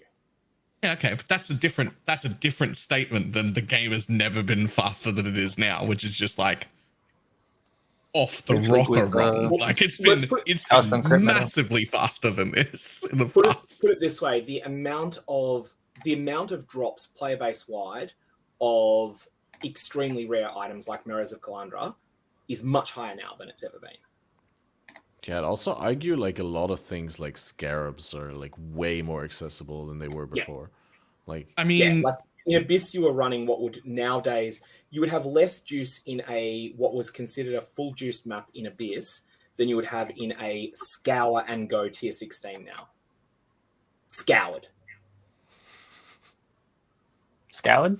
Any map before Arch Nemesis went core was a fast league for me. And then they went core, and then it was a shit league, and then they nerfed it, and it was an okay league, and then they nerfed it again, and now it's feeling okay again. But still, if Arch Nemesis wasn't in, I'm sure it would all be a lot quicker. That's okay. I don't want the rippy old mods back, though. I do. Where'd the volatiles go? Where's my volatiles? Well, I get these terrible green ones from Metamorph. I want the ones that just blew you up immediately back. Not even the chasey ones. The chasey ones are fun, but come on. Where's my hardcore rips? Not my hardcore rips, but like the clips of watching other people die. 75% move speed hasted was ridiculous back then. Whatever Bonebreaker became, the old version of that, the substantial added fizz aura. That thing was obscene. Oh, that's the aura I missed the most. Gutted them. They gutted them with the when they eventually made Arch Nemesis into its current state. But even day one Arch Nemesis in 3.18.0 was less than the old. There was less rippy than the old mods. And all right, back when you used to like in Ultimatum. You ran in circles because you couldn't stand your ground with a tanky build because sometimes one of those mods would spawn. And if you didn't kill that monster before it acted and before its aura applied to anything else's action, you were dead. Doesn't matter how tanky you were. So earlier you were just saying, but like there'll be more just like loot in general, good uniques, whatever, over the course of the whole player base or whatever. Because the player base are faster. Which is no, definitely not. But hang on, that's definitely wrong. But that sentence, the first one, technically might be right, but that's because we don't really have anywhere near the level of juice or speed that we had before. But like the Alk and Go and the Grim and Go stuff, like the low to mid tier investment is significantly better. But the high tier investment we used to have doesn't exist anymore. So like, yeah, sure. On average, maybe people are getting more stuff, but I'm definitely getting less stuff by a significant margin, by like a fifth of what I used to get. Yeah. Right? Like, and I'm definitely killing half or less the amount of mobs I used to kill. And those mobs are easier than they've ever been before. And I'm doing it slower than I ever did in the past. So yeah, out and go people are maybe killing more than they did before and maybe getting more than they did before. But that's like not juice people aren't. Like that's not. Well, That's I mean, not a that was thing. the intention of the changes, right? Yeah, that like was to the intention, change was the to gap close the between the average player and the like top 1%, if you will, right? Like the alternative was the items that they wanted to keep prestigious, they had to do even more smashing drop rate nerfs on. Because if they had kept I'm not saying that it was a good or a bad thing. I'm not saying that it was a good or a bad thing. I'm just saying like the idea that we're moving somehow faster than we have in the past is like the opposite of what is true. It's the opposite of what you perceive, but for the majority of the players, they have never accumulated currency faster than the current league. Or just saying the amount of chaos that you're getting, or even divines. Or take an item like Chevron's Wrappings that actually, Fourth Vow is probably a better comparison point. Fourth Vow is the same rarity as Chevron's Wrappings. Chevron's Wrappings used to be massively undersupplied across the Trade League economy. Now, most of the people that used to play Shav Wraps are probably now running Fourth Vow instead. So I think it's a good comparison to old Shav Wraps. Shav Wraps used to be massively undersupplied across the Trade League economy. Now, Fourth Vow and Shav Wraps are both really cheap. Really cheap. Like you can save up for one of them in 3 to 5 maps because, if just an Elk and Go, because there are so many of them dropping across the player base that they're essentially a waste product of people farming for the genuinely rare stuff. The Headhunters, the Mage Bloods, the Calandrous Touches. For every one of those items that drops, there's a couple of dozen Fourth Vows that drop, and they end up just being oversupplied. Look, you find that I'm not even saying any of this is a bad thing, right? Like I'm generally okay with like most of the changes that have happened. I'm just like I can't be like, oh, the game is sped up when it's like definitely significantly slower than it has been in the past. For most of the history that I've played this game, I have killed more mobs, dropped more loot, and moved faster. Yeah, but again, like you were always at the top end, and the top end has been taken off. Fine. I'm fine with that. It's all the changes aren't necessarily bad. I like that they're bringing more casual playstyles up to making profit and being successful. You just don't want to misnomer it as being faster. But I'm not gonna like sit by and be like, oh, it's faster than it ever was. It's just not. Yeah, but can you at least concede the point that like for a lot of people that would be a legit statement to make, because we've never had more access to things that make you fast, to aspects that accelerate your progression, or like even how your character moves. But it's not like a thing that's true for some people or not true for others. They brought the floor up and the ceiling way down at the same time. Yeah, I wouldn't say the floor is up either, but like I'd say the average. But like, yep. I know what you mean. Like they brought the floor up and the ceiling down. So, okay, yeah, sure. An average person or like a beginner person might be going faster than they were in the past, but they also have less speed to be able to get. You can't, like, there's no amount of like... Yeah, but they're never going to get to the top end anyway, right? With one notable exception this league, which is nearly as fast as the old shield charge used to be, which is that tornado shot lightning warp thing. They're actually getting maps in like 30 seconds again, which is getting pretty close to the old Giga speed. Like we're within 10 seconds on a strand map of like the old that's meta. Also getting nerfed. It is insanely good. I hope that stays, because I would play the shit out of that. Anytime there's been a sub 30-second clear, a full clear of a map, that's been nerfed in the past. It may have existed for a league or two, but it's, like the Shield Charge Valspark. Like, didn't they post a patch note that was like, we have nerfed Valspark in every imaginable way? That was and then we just changed to Val Fireball and kept going. Yeah, and then they nerfed Val Fireball afterwards. I remember that meta. Yeah. Yeah. Because Valspark was busted, so then they, and also like the Valspark meta, people were spending like an enormous amount of time in Merciless Dried Lake to get that going. It wasn't like you were jumping straight into maps like you would now. If you were running some sort of uber clear speed build, you might spend a little bit of time in tier 10 maps just to get yourself to the point that you can do 16s. And when you're doing 16s, you can kill the Legion bosses. But back then, if you go back to the 2.5 era, I think it was it Breach 2.5 or Legacy? That era with the Val Fireball and Val Spark was like the vast majority of gameplay of that type was in Dried Lake, Merciless. Which, for those who aren't familiar, the closest comparable zone now would probably be like a better layout version of Control Blocks.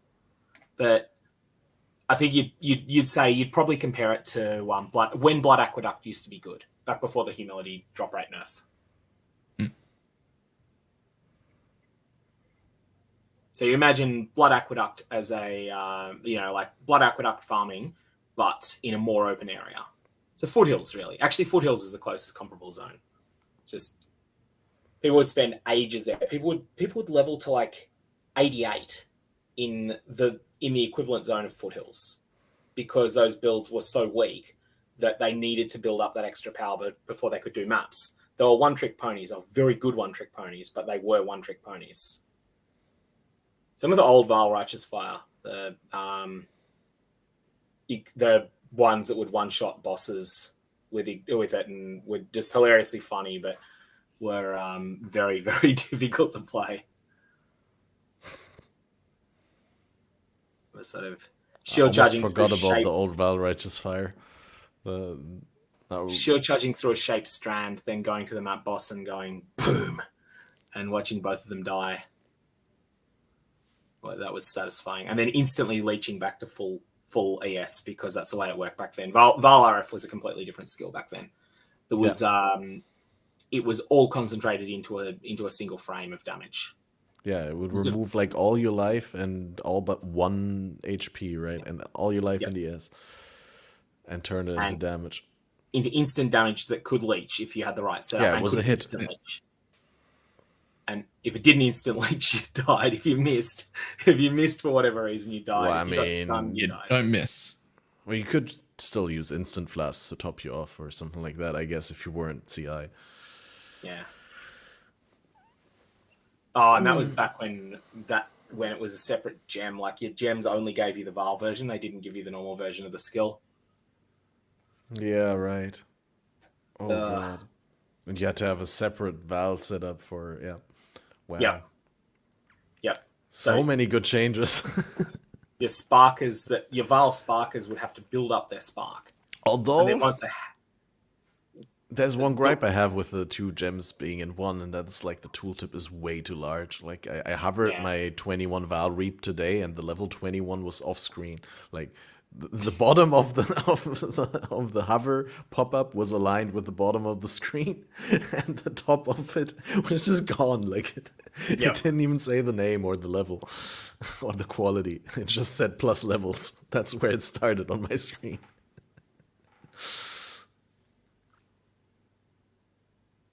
But I love that you have both now. You can do both setups in one, and oftentimes the Val gems will also work with the same support gems. Yeah. Not always, but often. Well, for the most part. They've definitely done a great job at like making them more feel like like the skills that do have a Val version, you're more likely to actually use it in the build when you're playing it, right? It's like before, a lot of times when you were playing something that was not Reeve, you wouldn't necessarily use the Val version, right? Only Val Reeve had that interaction where you up the stacks, and now you have like a nice synergy between the Val version, and you don't have extra opportunity cost to get it into the build, for the most part. Yeah.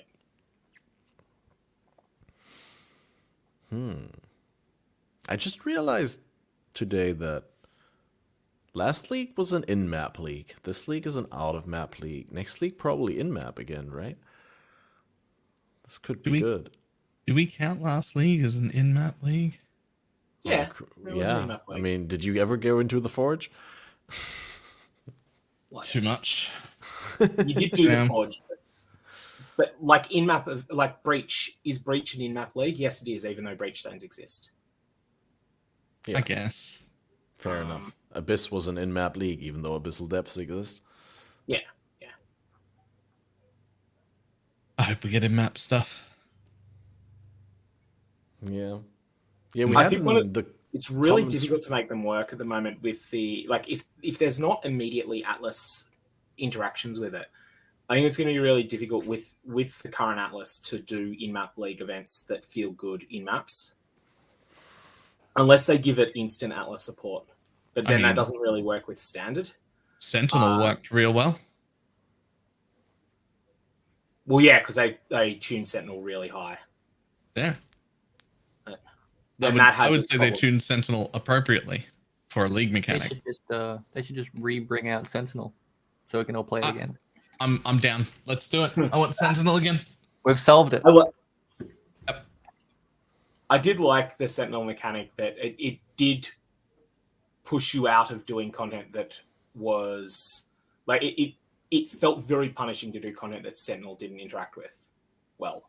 Like it interacted with everything, but it interacted poorly with things like Maven 4-ways, Maven 10-ways, and it made those feel really punishing and not worth doing because you were not doing Sentinel. Yeah, but Maven feels shit now anyway. You doing 10-ways? Maven's destructive play is a really solid option for 10 ways. Like, you don't necessarily stay doing 10 ways with it, but you will do the odd 10 way with it. You run, say, you run a form cycle and you'll pick up a few normal bosses doing it, but then eventually you run out of those Shaper Guardian maps and whatever, Atlas mini boss maps, Elder Slayers and stuff like that. You can then drop back to doing normal maps and you will very quickly replenish your pool of Atlas mini boss maps. And while you're doing that, you may as well do the 10 ways. They drop a quarter of a divine on average and they're fast.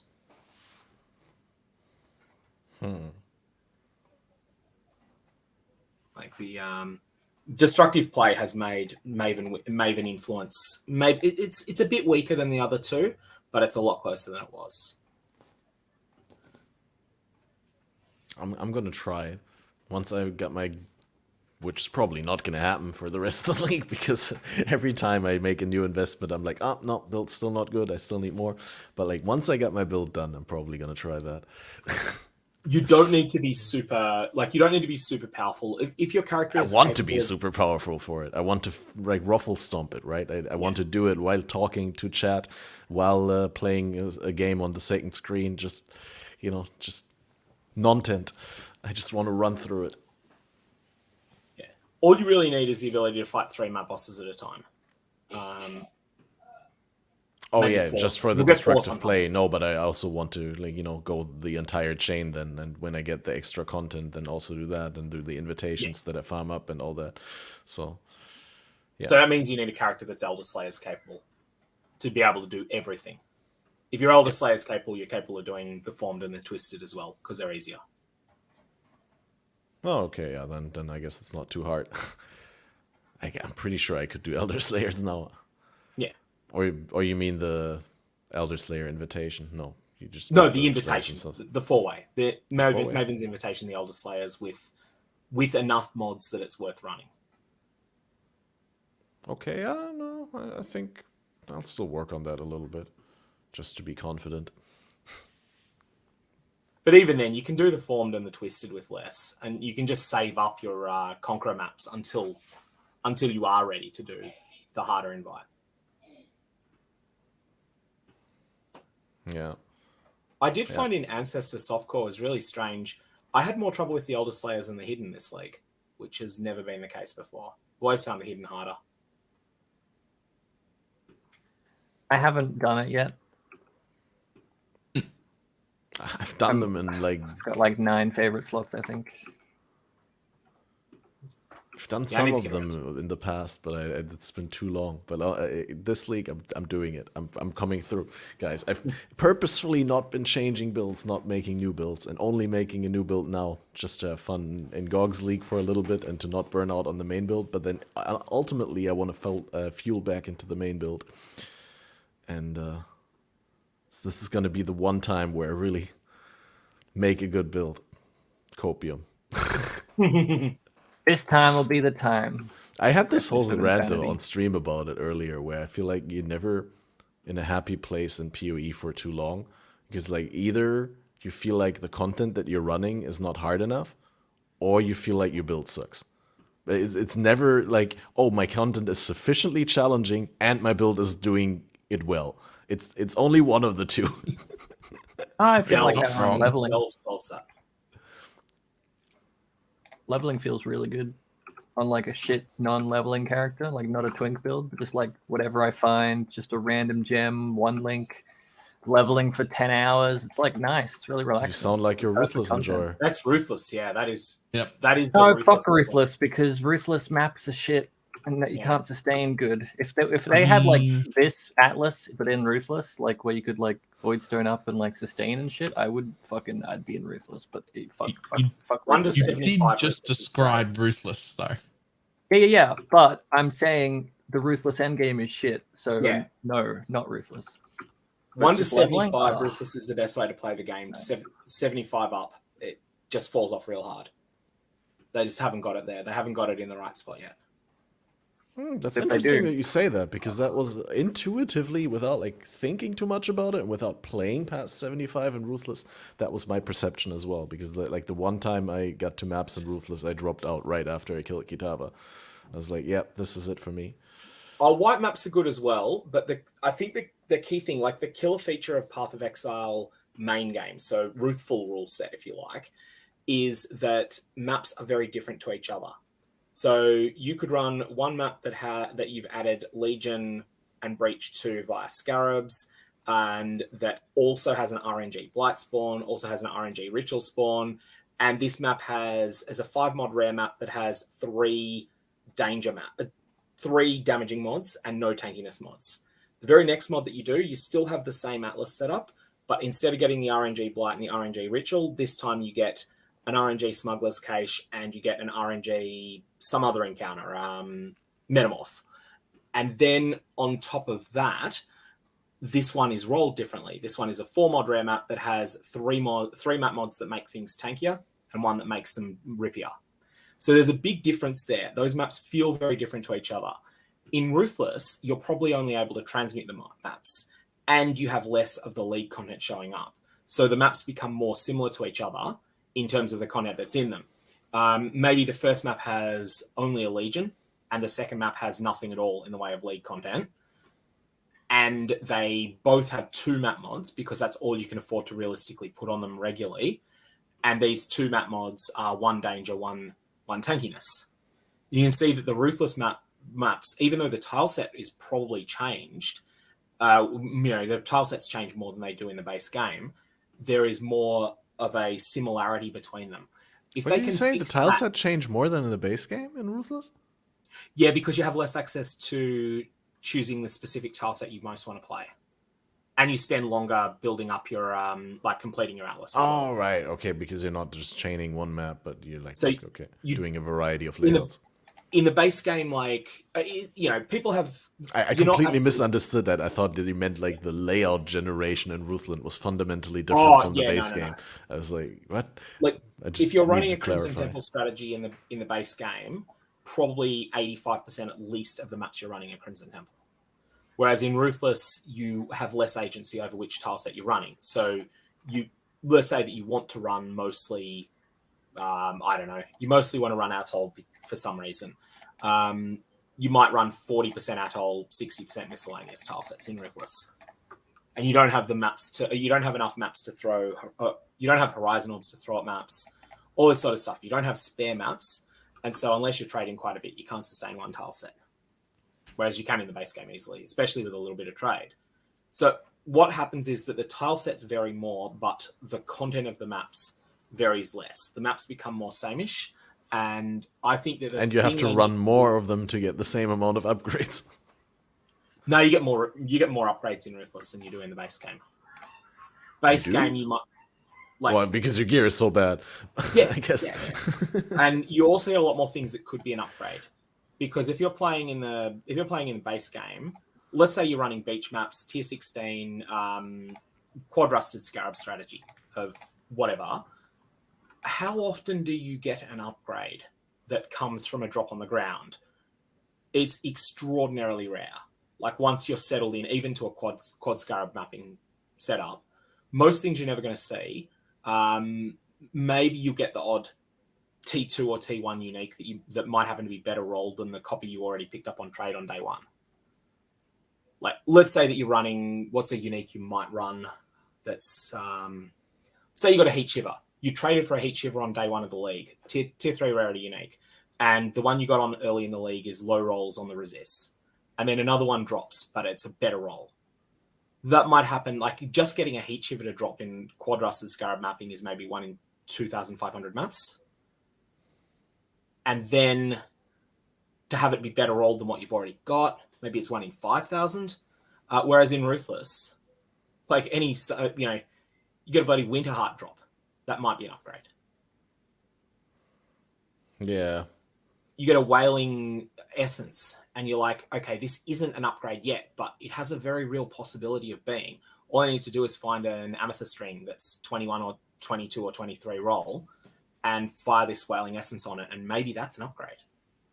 I don't know. Is something I'm not convinced. I'm not convinced, but you convinced me that, like, definitely in Ruthless, it's not less upgrades than in the base game, because both your upgrades and like the items that you compare them to come from drops, right? So, like, technically, it's exactly the same ratio, right, between the items that are better and items that are worse than what you currently have equipped. Well, I mean, with the exception of trade, but trade is out of the equation. It feels like it's the exact same thing. It's just that you can do all of your upgrades in a trade league in 2 days, and it might take you 2 weeks in Ruthless, but it's the same. It's just the same thing. It's just slower. Also, just a bunch of things you might want don't exist at all in Ruthless. So you make do with something lesser, but you are looking for the thing that might start to exist later. Which I guess to some extent exists in like in Trade League. Let's say that you're playing an in-stacker build. Early on, you might want to have an amulet that has, say, tier 1 intelligence, tier 1 all stats, and crit multi and life. This might be the amulet you want to get early. And then later on, you want the same thing, except this time 20 catalyst, 20 catalyzed, and also Jorgen talisman upgrade into the all attributes talisman. Like that may not exist early, but it will exist late. Whereas in Ruthless, there's just more steps on up that upgrade chain. Sounds like I'd be enjoying some Ruthless. Maybe the thing is, like, I always feel like if I played Ruthless, then I have to play it on League Start because I want to play Ruthless Trade and I want to be like at the start of the league economy. But then I can't play in the softcore trade league start, and that's the biggest and best league start. That's where all my community plays, and that's like where I have big FOMO if I don't play there. And if then I started in Ruthless and then I realize I'm not having fun or the experience sucks for whatever reason, then I'm like, oh, now I have to wait 3 months until I can do the next proper league start. Yeah, I think the ability to migrate is the reason that SSF won the hard mode war. Like that it won over hardcore, and that it won, that Ruthless was never a contender. Is just that if you decide to start SSF and you go through, you get a way in, and you're like, you know what, this is a fun little side thing, but it's not for me. You can keep almost all your progress and just bring it into the trade league. It also Ruthless works the other way. Like if you are super lucky and you happen to drop like a mirror or something on day 3, and you're like, oh my god, this could be the best league ever. You're not stuck there with nothing to do. You can just be like, oh, screw this. I'm going to trade. I got the best luck that's ever happened. Yeah. Bye. You can't do normally from the other leagues. So yeah, you can't do that from hardcore. I mean, you can go from hardcore to standard, but standard's a very degenerate economy. And you can't do that in Ruthless because in Can't do it Ruthless, at all in Ruthless. Yeah. because when you lose your hardcore, it's just grayed out. That must be the worst thing for the hardcore Ruthless players, is that you can't use your dead character to do the things, to practice the fights that you didn't dare to go into. And that's all I always enjoyed about HCSSF. When I died on a random map, it's like, oh, there was this endgame boss that I've been holding off for so long. Let me just try that now on the build. Now you could find out if you were stupid for holding off, or if you were capable and should have done it earlier, or if you were right and shouldn't be there at all. Justifiably. Yeah, exactly. Yeah, I mean, the problem is that they've added Eternal Orbs to Ruthless, which makes adding migration pretty much impossible. They also have alchemical resonators, which don't exist in the normal leagues, but are just strictly worse than chaotic ones. Well, strictly is the wrong term, but they are worse than chaotic resonators, so people wouldn't want them. And Ruthless has different behaving essences as well. Although I think they are the same item, they just can't be used on a rare item. You need to scour first. The top tier essences in Ruthless. Yeah. Scours are sought after, for sure. Yeah, I heard of that. But these are some of the barriers that they've added that make it harder for them to implement migration. But if they did implement migration, I would probably league start Ruthless again. Maybe not league start it, but I would definitely play it more. Yeah. And I would level all my alternate characters there. One last point about the Ruthless thing, like, sorry for interrupting you twice. This is what Chad said, that it's actually different because in non-Ruthless you skip steps, right? You have fewer like states where you actually invest into the build, because a lot of times in like softcore trade you'll just equip whatever and buy whatever until you can get into your final build transition, and then you invest high into the gear. Whereas in I guess in Ruthless, you get like a lot of more intermediate steps, so to say, where you fully want to invest so you can farm up the next intermediate step. That's probably really true. Now that you mention it, I'm thinking like the way my character progression usually works is I'll be on day 3 and there'll be like 4 2C items on my character, and then like 3 45 div items on my character, because I just don't upgrade anything at all unless it's the best thing I can put there. And if it's the best thing I can put there, I'll get it, and I just won't touch the other piece of gear. It looks very mismatched early. Jim looks like he can relate, or he's trying to that's how it is. Exactly. Transmit a veiled message to someone watching by nodding in a slight like unnoticeable little fashion. upgrades in Ruthless. It's great. I thought you were agreeing with like my character progression in softcore trade is a mess. No, I'm saying Ruthless is better because it's how softcore should be. Why are you not playing Ruthless then?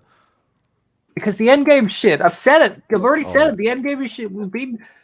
I just mean like the progression, like the trading and all that stuff. Even like, it feels better somehow because you're not holding out on your 40 divs that you've somehow obtained because you just killed a random rare monster that dropped 6 divs, and then you're like, you know what? I'm going to wait and buy my perfect in slot because I can get away with it because the game's too easy. So if you play Ruthless, it's how it's intended is what I'm saying. But the end game shit, so take the end game from current league, like being able to get maps and actually like progress and slap that bitch on Ruthless, and I'm good. I'll play that till I die.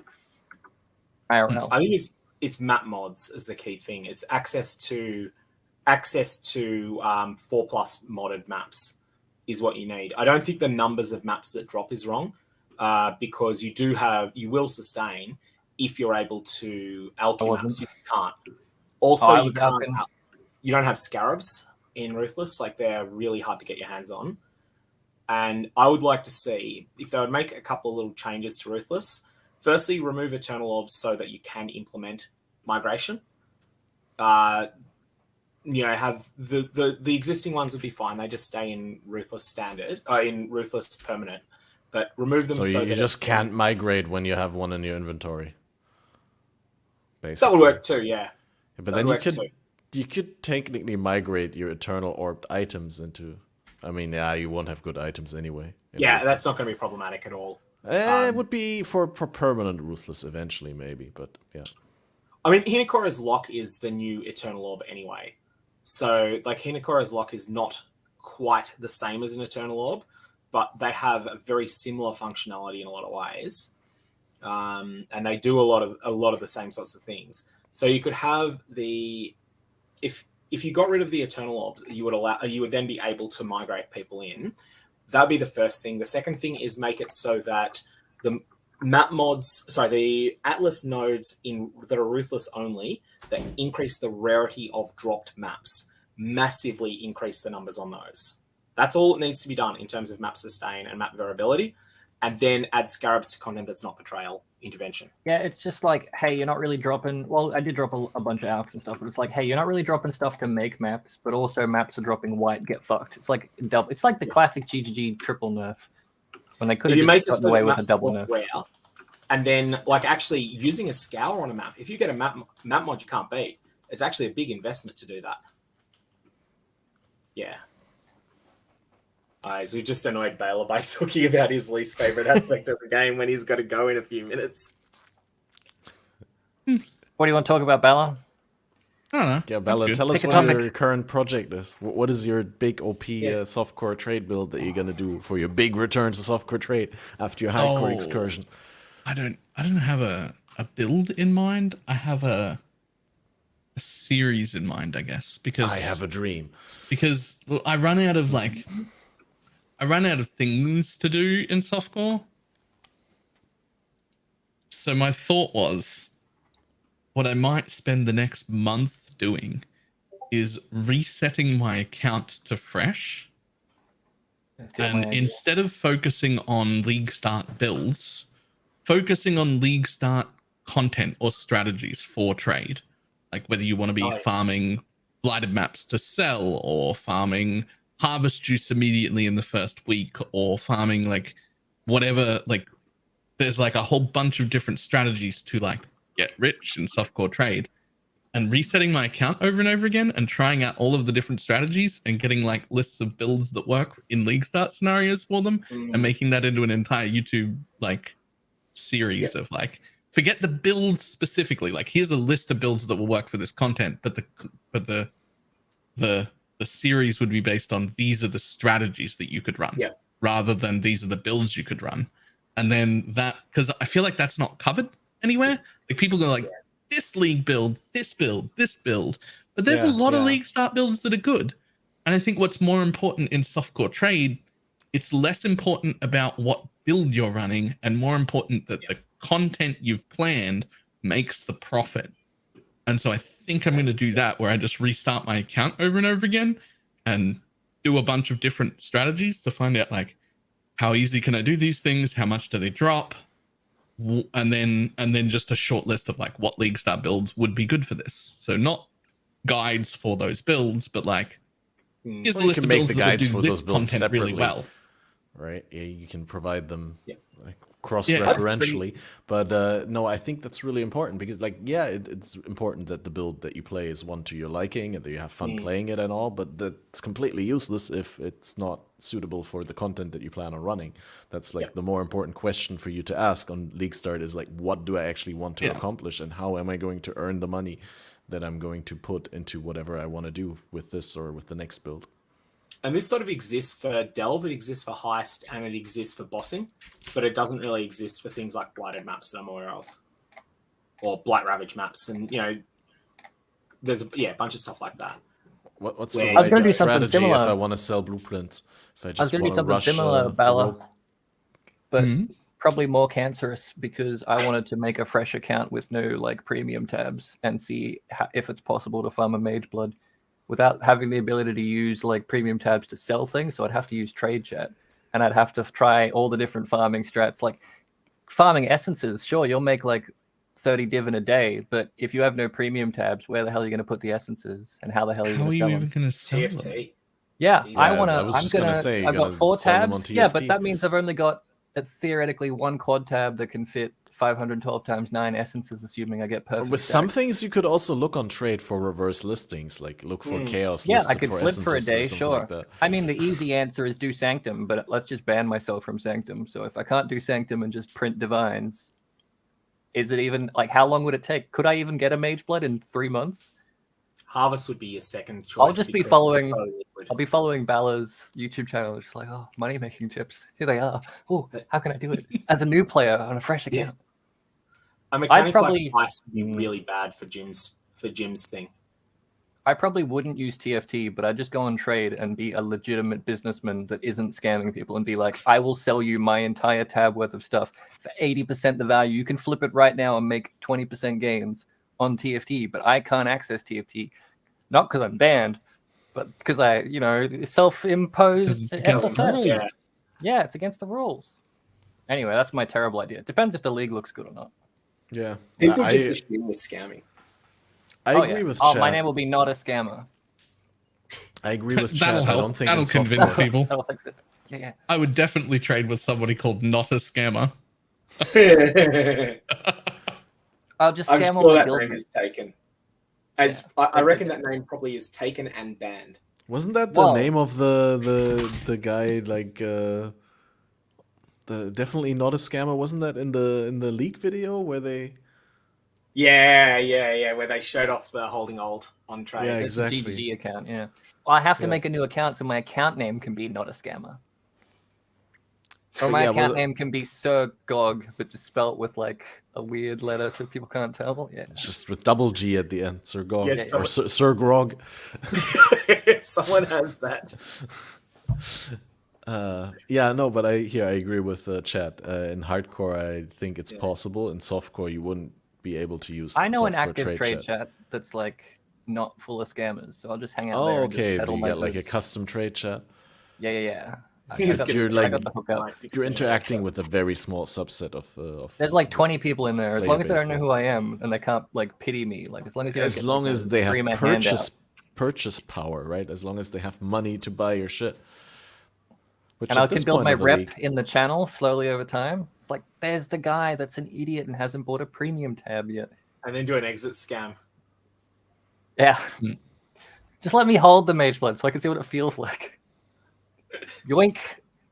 Is that, How to by get the a way, Mage Blood. still a thing that you can use software to not use premium tabs? Can you still like make a forum Yeah, you post? can do like list on forums. and Acquisition stuff. stuff? Acquisition, I don't think still exists, does it? No, I don't think it's maintained still. But Either like you could acquisition manually... or procurement still works. I can't remember which one it is, but you can still use it to sell active gear that you're wearing. I know one that still works. The problem is it doesn't have like PoE auth. It's got the give us your PoE SSID. So at any point they could steal all my harvest, all my account details. But it'll be a fresh account, so there's nothing on there I care about. Easy. Or I'll just slide. I'll just like hit up your DMs. Be like, hey, you want to buy this for cheap? You know, give me this. I'm sure I'll abandon this after a week, like all of my massive projects. It does remind me of Badger's old project to start from nothing and build up. I think it was when Headhunter was the top endgame chase item, and he got like his new account got banned under suspicion of RMT, although he got it reversed because he did a service sale. It was like an old harvest, and he got an augment lightning or something like that and went and sold it. And the account was banned because I thought it was an RMT. Awesome. That'd be a goal. Don't tell them you're doing it and see how long it takes you to get banned for just efficiently farming on a fresh account. But yeah, just in case, Balor, you're not waiting for someone to come and tell you that it's time. It's about time. Yeah. I think you need to go. I lost track of time. Yeah, that's why I'm saying. I didn't realize. I know that you tend to do that. So it's like, at this point, you probably should go. But if you prefer, we can end the show here. Then it's easier for you. But you can also just hop off and we'll end it without you. I'm good. You're good. I don't have to end just because me. But for anybody who it was like, where the hell's Baylor going? It's my mother's 60th birthday today. And yeah, we already promised we going wouldn't out to sing, do like a but lunch very, very happy birthday, Balor Mom. We are all very very happy that we're blessed with this. Where are you going? young Can I man here. rate it? I mean, You want to meet up?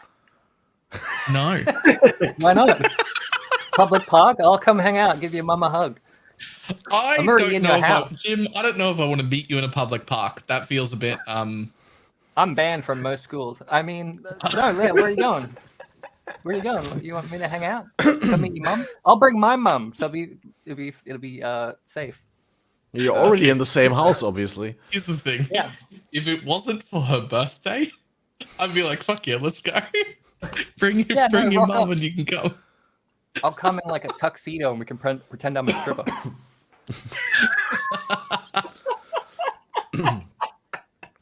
All right. I'd pay for that. You have to live stream that with a backpack.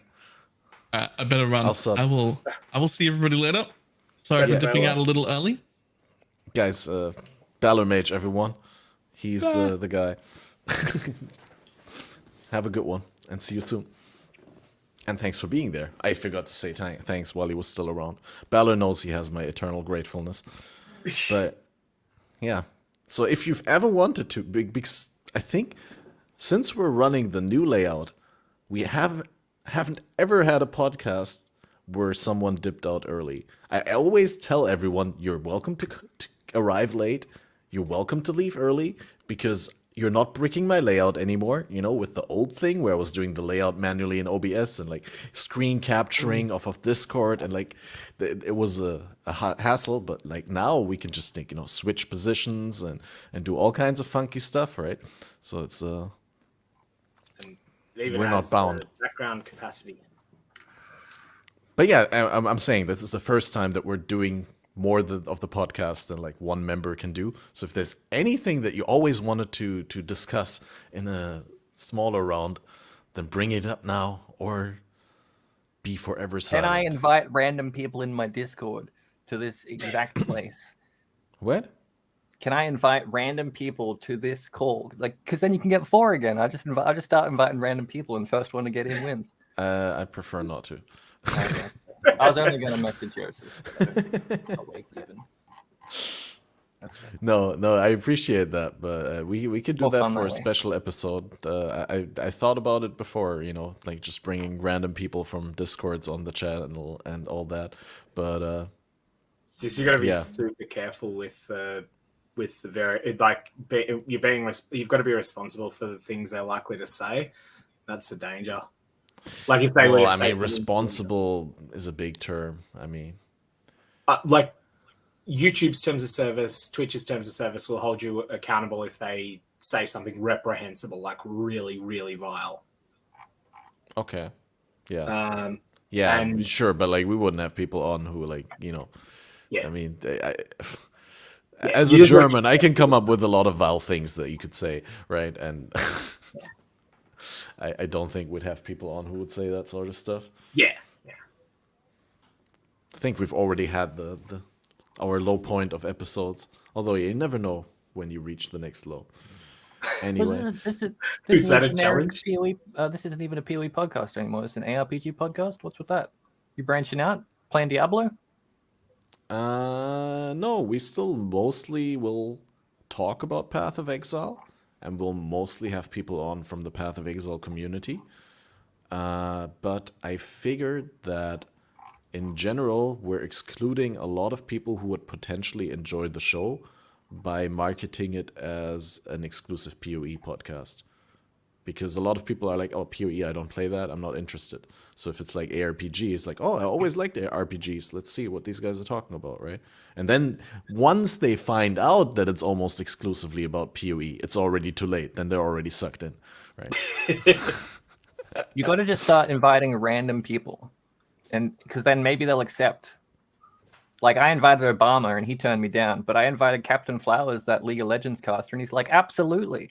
But then again, he's played PoE. But then I invited like a random GGG dev, and they're like, I can't, like conflict of interest, and I don't want to like accidentally like talk out loud about something that you shouldn't know about. I'm like, just pretend you don't work there. No one will know. I'll just call you something else. And they're like, no, I can't. I think people from work could recognize me. I'm like, you can always offer them to do like an offline podcast, right? And then to only upload an edited version, and then they can review it. That's what I'm saying. All of mine are offline. You know that. That's a good one. Yeah, your Well, chair is not really disappearing. It's just the not my AI chair. background removing. I'm just, why is this bag here? Yeah, no, but you're looking at like This is as green. if you saw your chair disappearing in your background. No, it was this. Like- This. I'm like, why is this My keying headrest in if is it's green? Doesn't even make any sense. My headrest has the. Well, it's not a weirdest green green screen. It's like AI background removal. Yeah, but that's part of the It background. assumes that that's your leg. AI is not very smart. It's not AI. It's not. What really else is it? AI. It's like just picture in picture, isn't it? It's AD, artificial dumbness. Now you can see all my junk. Check out my garbage bags. Look at them all.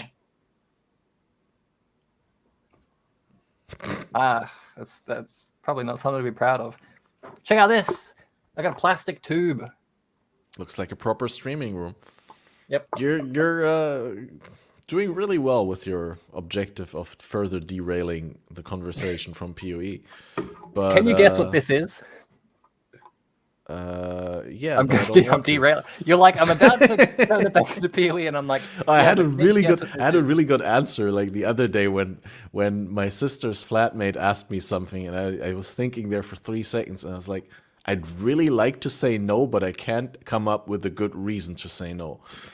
I'll give you a hint. And Hot water goes since- in here, and cold stuff goes in here, And then and then you put alcohol in here, and then you sit there and you watch, and the alcohol precipitates down, and then like beta particles and shit fly through, and it creates a streak.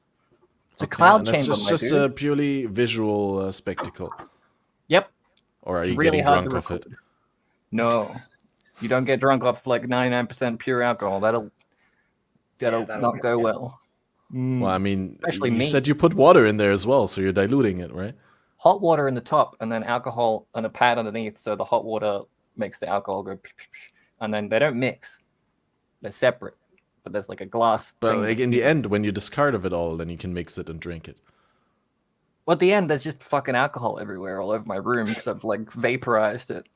Well, so you're inhaling it, so you're getting high off of the vapor. Theoretically, yeah, but no, you don't get high off alcohol. I I don't know mean, what you you're. don't tell me you've never like cooked a delicious sauce and like dumped like a couple 100 milliliters wine in it, and then like held your nose over it, and oh, I've never cooked a delicious sauce. Full stop. okay. Let alone had wine that I could freely pour into said sauce. Now we know what went wrong in your life. I don't like sauce, man. It's weird. I'm eating nugs raw. Raw nugs, not raw. Cooked nugs, but like raw as in no sauce. Raw dogging. Don't say that. No, Well, you could it's say shit. it, but it would evoke Not like that. uh, Just associations dog. that are not related to this podcast. what else Like would the you one like me to time be that around? that Rise said gaped on Baycast. Like a gaping hole. And then Karki is like, no, Rise, you can't say that in any other context than the one that you were thinking of. That was a good one. Oh I'm man, I getting miss bad Baycast. flashbacks to 2009 era internet that we won't talk any further about. Right. You're the one who So, brought it up. Jim, you were avidly clicking during the podcast, so that I had to, on multiple occasions, I muted your microphone Only because I when, didn't mean to only interrupt the when speaking Gog people. said things. Gog said things, and I'm like, shit, I gotta look this up because I don't know anything about PoE. So I like hit the keybind and start typing in like fucking control blocks or something. And now I'm Okay. on the Wikipedia page. Well, next time you tell me that, then I give you editor privilege, right? I And then was you can looking share your around. screen, and then you can I give was trying to context figure to out where the mute whatever. button was. And then I found out I was muted automatically. Thank you so much. Yeah. No, I saw someone. I did it manually. I someone put effort shit-talking. into it. Wasn't automatically. I caringly, hand selectedly muted you. I saw someone shit talking in chat that I'm probably farming, and I'm like, yes, I was, but fuck you. I don't click that up much. I'm not a clicking build. I press E to kill things, not click. So And you obviously, pop I diff wasn't cards or something like clicking. that. I don't No, know, but I you were wasn't- clicking I don't- something, or you were pressing your E louder than you had to. That probably was the case. It was a very intense fight. This league's hard. Anyway, Fucking dog. I was trying to get somewhere with that. And Oh, that yeah? was you were avidly clicking, so you were farming something. So that means you're working on a new video. No, I'm playing GOG League. I've specifically made videos to schedule so I have enough time to play GOG League. Even though normally I would just not give a fuck and not put out videos, which I could do as well. I could just not put out videos. That's fine. But I figured, you know what? I had 700 divine sitting there, right? And I'm like, I could make this build that's 700 divine, or I could spend 700 divine on divination cards, make videos, and then not make the build, and then play GOG League. I was not going to do GOG League. I was very adamant to play this build, and I'm like, but playing this build means buying items and fixing my character. So I'm not going to do that. I'm going to spend all my money so I can't make a build, and then I'm going to play GOG League. I told GOG, I'm not playing your league. He sent out a friendly invite, like, oh, by the way, and I'm like, absolutely not, fuck off. And then the next day I applied for the fucking thing. Well, I was not going to play any private league, right? Like, I skipped BPL, and I was like, I'm going to not deviate from my course. I'm going to make this Reap Fire Juggernaut, whether I want to or not. I'm going to finish this build, this league, right? But then my chat keeps telling me about how awful it is to watch that build, and not directly. Like, some people more direct, some people less direct, but like some people were like, you know, you could just use your currency and make a new build and farm up the currency for this build faster than you would than by playing it, and then you can finish it faster and have more fun in the process. And I was like, no, I don't want to take away from the time or the money that I put into this build. But then when GOG said that I could play in his league, then I was like, sure, I can play like a fresh start there, have fun, and then migrate out when I'm done or when the league is over, and then transform my character into my farming character. And that way it's efficient, and I can have what I want, and my viewers can eat the cake. So, Catmaster has just been nominating himself to farm up a headhunter by himself from patient cards in my league, because then you've got a whole bunch of wealth you can take back to Trade League. That's exactly how that works. Not gonna lie, that was my plan. Sure, can I have your headhunter when you're done with the league then? No, I figured I'd just double corrupt it or something. Link it in global just I can to make double people corrupt it hurt. for you. No. Now I can't do that. Now the cat's I promise I won't log out after the trade. No, that's something new now. Yeah, like with Mage Blood, you could get lucky because you could get a single apothecary drop and then gamble it up with like, you know, you're 20% to gamble it to 5 before you hit 0. But I guess no, you could get a single lucky doctor. I guess so. Headhunters works the same. You got to self farm it from patient cards. That sounds pain. Like, I'd like to say I was kidding, but that was my plan until you just said it now out loud, and I'm gonna have to change it. I was gonna farm armories, like I had. You only were gonna do it if it's not the plan that someone else suggested, but someone else suggested it, it's lame. Exactly. Armory's not on this atlas, is it, or is it? Should be. Oh god, man, I'm glad I didn't really look further into the plan. If it's not here, then I'm glad that I'm no longer doing it. Never would have worked.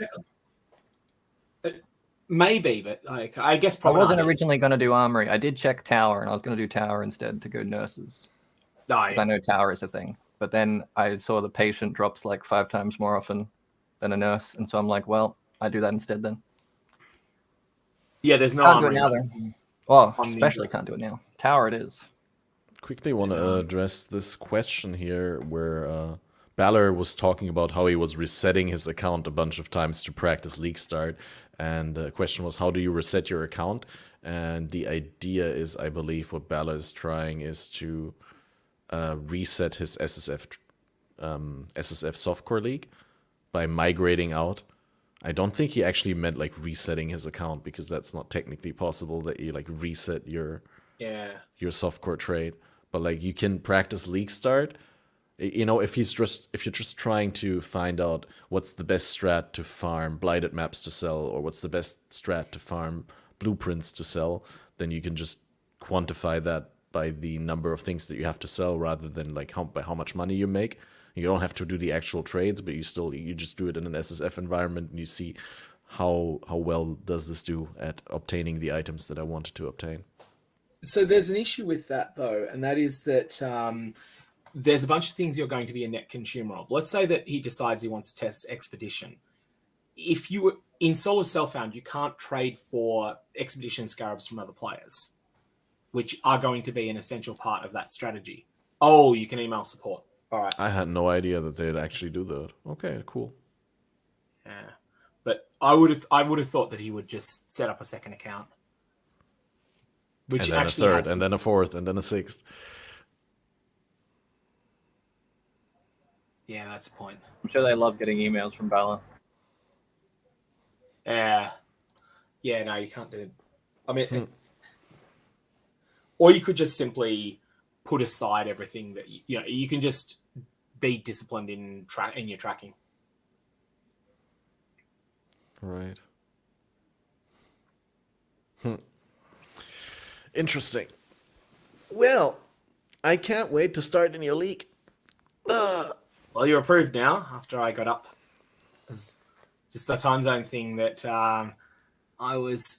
this was like a get up for the start of the podcast. I think it started at 10 a.m. my local, but that's 10 a.m. daylight saving time, and it wasn't daylight saving time yesterday. Plus 10 a.m. is also like really early. I mean, for me, yeah. I like to be up late at night. That's the best time of the day, is when everyone else is sleeping, and I get to. When no one bothers you. Yeah. Great. Exactly. No emails. I just spent all my calls. fusings, and I don't have a 6-link dog. What the hell? I had ridiculous good luck with fusings at the start of this league. I bought 1,000 of them to trade for lightning coils with a view. All right, I'm going to 6-socket these coils, and I'm not rolling over a 5-link, but I'm going to link them and sell them. Before that 1,000 had run out, I had the reasonably expected number of 5-links that I hit, but I also had 3 6-links. I meant GOG League, but yeah, true. Oh, you're talking GOG League, yeah. I'm talking... That was Ancestor Softcore. Ancestor Softcore day 2 or 3. That was just nuts. 3 6-link lightning coils early, and I also had a Hiri's Eye drop. I had an Unnatural Instinct drop. I had a Replica Farrell's drop. Yeah, I got 2 Hiris. It was really weird. One from Toter and the other one from just dropping. 9 div each, not too bad, like early on. I know what they're now, probably not as much. Like the body armor. I sold mine at 6.5. It was the cheapest of the big drops I had, but that was still 2/3 of a Mirror Shard at the time. You know? And the Replica Farrell sold for 90% of a Mirror Shard. I had a Synth Ring that sold for a full Mirror Shard. Was Ellie Weak on hit. I-83. 1 implicit. That a good start in Trade League. A lot of gambas I want to do. None of them are going to be profitable. Apart from that one that was accidentally profitable. And this other one that also was profitable. None of the other ones. You got to make sure you don't plan on making profit. So when it happens... Well, tell us the ones that you're going to do, but don't tell us which one's the one that's going to be profitable. So that people can't steal it from you and steal your profits. I'll tell you the ones I've already done, but not the ones I'm currently getting the mats for. I did lightning coils. That was my double corruptions. I double cropped at 100 lightning coils. Honestly, don't know. Hit anything noteworthy? I believe Tenki also did like 40 or 50 lightning coils this league. I think I hit 10 double corrupts out of 100. Or 20. No, I hit 20 double corrupts out of 100. Maybe. Yeah, 20. I don't know if any of them were anything. Out of 100. Well, some of them were. Normal. Like 25 would be the expected outcome, right? Yeah, if I was going to do double corruptions this league, if I was going to do 100 of them, it would be on candidates for attribute stacking rings, Omni rings.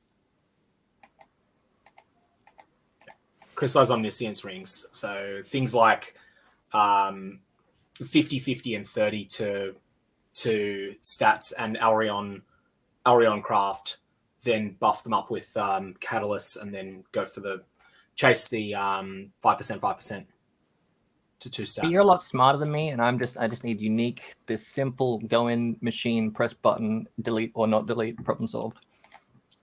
Yeah. You know? Atula's Hunger is the other unique I would consider. It's getting used a lot. It's really good. It's cheap as shit. But you want to have a 950 plus roll. Yeah, I've looked at that and been thinking, that could be good. But Lightning Coil, Cloak of Flame, both good choices too. Yeah, I'm rocking the cloak. Oh, it's so good after they've buffed it. My next upgrade is gonna be... I still need the 20 Divine Sublime Vision. That gives me Purity of Fire effect and 30% cold and lightning taken as fire. And then I have the 100% cold and lightning taken as fire. I'm currently at 71 physical taken as fire. And yeah. The thing is with the Sublime Vision, it does increase the aura effect of your Purity of Fire, but it makes it so that all your other auras don't have an effect. Yeah. So I'm going to have to drop Determination then and all that. So that But shouldn't be a you've got problem. 71% Fizz taken as fire. So have you got 10% Fizz taken as Chaos as well from the Mastery? No. Can you manage that? I don't know. Where's the Mastery? Is it a physical Mastery? Armory S. Hybrid Armory S. That should be possible. I'm on that side of the tree. Chieftain area. Yeah. There's only 2 of them. One my Chaos Resist wasn't the best until like a couple of upgrades ago, so I don't feel bad for not having had it. But like in the endgame setup, that's probably desirable. And then of course you can double corrupt Dawnbreakers, but the problem with the Dawnbreakers is that I want perfect cold and lightning taken as fire. Oh god. Yeah, that's because the build revolves around getting like 100% cold and lightning taken as fire. I mean, not revolves around, but it's like one of the core aspects of the defensive setup. What are you using for hardcore? No, softcore trade. Yeah, what are you using for? For my amulet? Helmet. I think currently just a rare. Is it 18% Fizz taken as X? 10%? No, it's 6%. But it has also a bunch of reservation efficiency because right now I'm squeezing a lot of things in, right? I'm running a Vitality, Determination, Skitterbots, 2 Heralds, and a Banner, right? Did you say damage 10% reservation efficiency or 22? Like, are you stacking it or not? I think I have... That's a good question. I think I have both the implicit and an explicit on the helmet. You're stacking it. Okay, yeah. I'm not sure. I might have only the implicit, but most importantly, the helmet has a determination reservation efficiency enchant. So I just remember the helmet being a relatively big purchase early on, but I honestly, now that you're putting me on the spot, I can't tell you for sure because it was really early. I don't think it's double reservation efficiency now that because I only paid a divine for it. In the chat, I just linked a video I did on crafting these things. But no, it is 15% reservation efficiency of skills, 7 on the implicit, 8 on the explicit, and then the crafted 6% fizz from hits taken as fire. So you have a shrieking essence of loathing, not a deafening essence of loathing, and you've got a greater or grand tier. Sorry, a grand or exceptional tier, Eater of Worlds implicit. Give me a second. I'll show it on screen. That would be probably easier. Can we do this? The implicit's a 6. Yes. 7. So sorry, 7% MRE as that's a low tier. That 7% MRE. Oh, okay. 8% is shrieking low. Yeah. I mean, I'm not saying it's like maxed out. I would upgrade that. I would go for what I would start with would be a delve. You want to start with a delve fractured base. It sounds like you're not going to be using armor much on your character. Look for a delve base that is evasion oriented, probably. Yeah, because you can easily get 3 blue, 1 red on it. An evasion base that is. Well, I mean, I'm flexible with the colors. I can get the colors somewhere else, and like I don't care whether it's easy. I mean, you can force any sort of colors on any 4-link, right? That doesn't really matter. But yeah, how screwed are you without that intelligence? Is that glue holding your build together or not? No, I think it's just enabling a bunch of tattoos that are not really that important. Yeah. Like I put out a video, I put a link to it in the private chat that was at the end of last league on making Fizz crafted as X helmets. It's pretty straightforward. You'd know this stuff. It's start with a delve fractured base that has 10% Fizz taken as X as an explicit mod as a suffix. Those drop in delve quite a bit. Like they're not common, but they're not that rare. And then Deafening Essence of Loathing it. Keep spamming Deafening Loathings until you are content with the other suffix you've got. Then you want to Searing Exarch influence the item with just whatever, and Eldritch Chaos it until you're content with it. Alternately, at a higher budget, you can prefix Lock Veiled Chaos as well. So you got lots of options there. And then once you've done that, you can then craft on a bench mod, but you'll have 10% as an explicit rather than 6% fizz taken as X. And then in your Eater of Worlds implicit slot, you have to choose between mana reservation efficiency on the one hand, which I think goes up to 12%, but I have to check that, or even more fizz taken as X, which is 6, 6, 7, 7, 8, 8, depending on the tier it is. I think I can like drop a whole bunch of reservation efficiency once I do the transition where I drop the determination. Because like I'm already running Purity of Fire also, I forgot to mention earlier. So like I'm literally just like getting rid of reservations once I do that transition, right? Yeah, you only need to lose 5% reservation efficiency anyway. You can keep 10 of the 15 you've got on that helmet easily. I said I've linked the video to you, so it'll be I'll make sure you'll know most of it anyway. It's just a matter of things you may not have thought of. I didn't really like invest into the helmet slot in a long time. I bought that helmet relatively early on for one divine with the enchant like that and the reservation efficiency, just because it meant that I could fit more auras, and that at the time was desirable. Yeah. And of course the int solved the problem, good life. But yeah, ultimately We're playing the same I build. think I'm playing the same build. I'm playing the same defenses thing. My build that didn't die, that can't die, is the same. What you call it? Fire, fizz taken as fire or whatever. Cloak of the Flame and the shield. Except mine can die, and it really Yours can die all the horrifically, time. and mine can't die for some reason. I don't know why. It just stopped dying at some point. And I don't have any of these auras that you've got. I don't know what fucking dark magic you've got there. All I've got is Purity of Fire and Malevolence. I think Arctic Armor. Can't die though.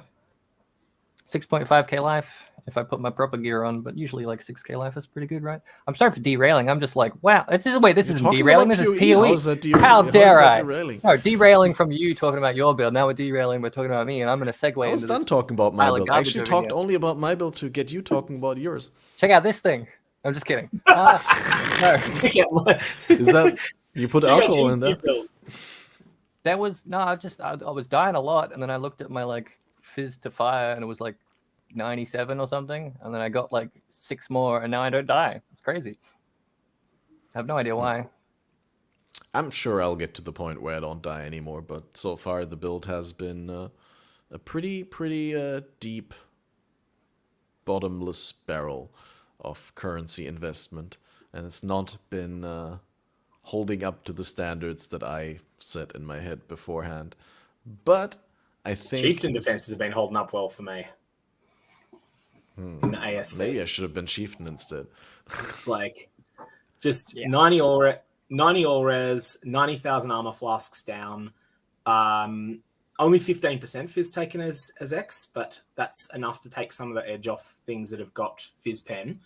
And like I've only got 4,700 health, but not like I'm dying much. I've got plenty of regen, even net regen after Righteous Fire. 4k is tons. Yeah, I'm chieftain as well. I don't know. Yep. 90 auras. Everything. It's just something. 75% attack block is so cheap this league. It's just random shield plus Red Nightmare package. I don't know what that is. Oh, Red Nightmare is Chayula's Fire Jewel, but it causes sources of fire resist inside a large radius to also provide 50% their value rounded down on a per node basis as attack block. But there's a Tattoo of the Namahu Firewalker, which is 8% fire res, overwrites a 10 strength node. If you have this in the jewel socket on the left side of the passive tree that's reasonably close to the Marauder start, there are 10 strength nodes in radius. There are also a couple of resistance nodes in radius as well, including 15 all-res node, Barbarism, which is 8% fire res and has other things.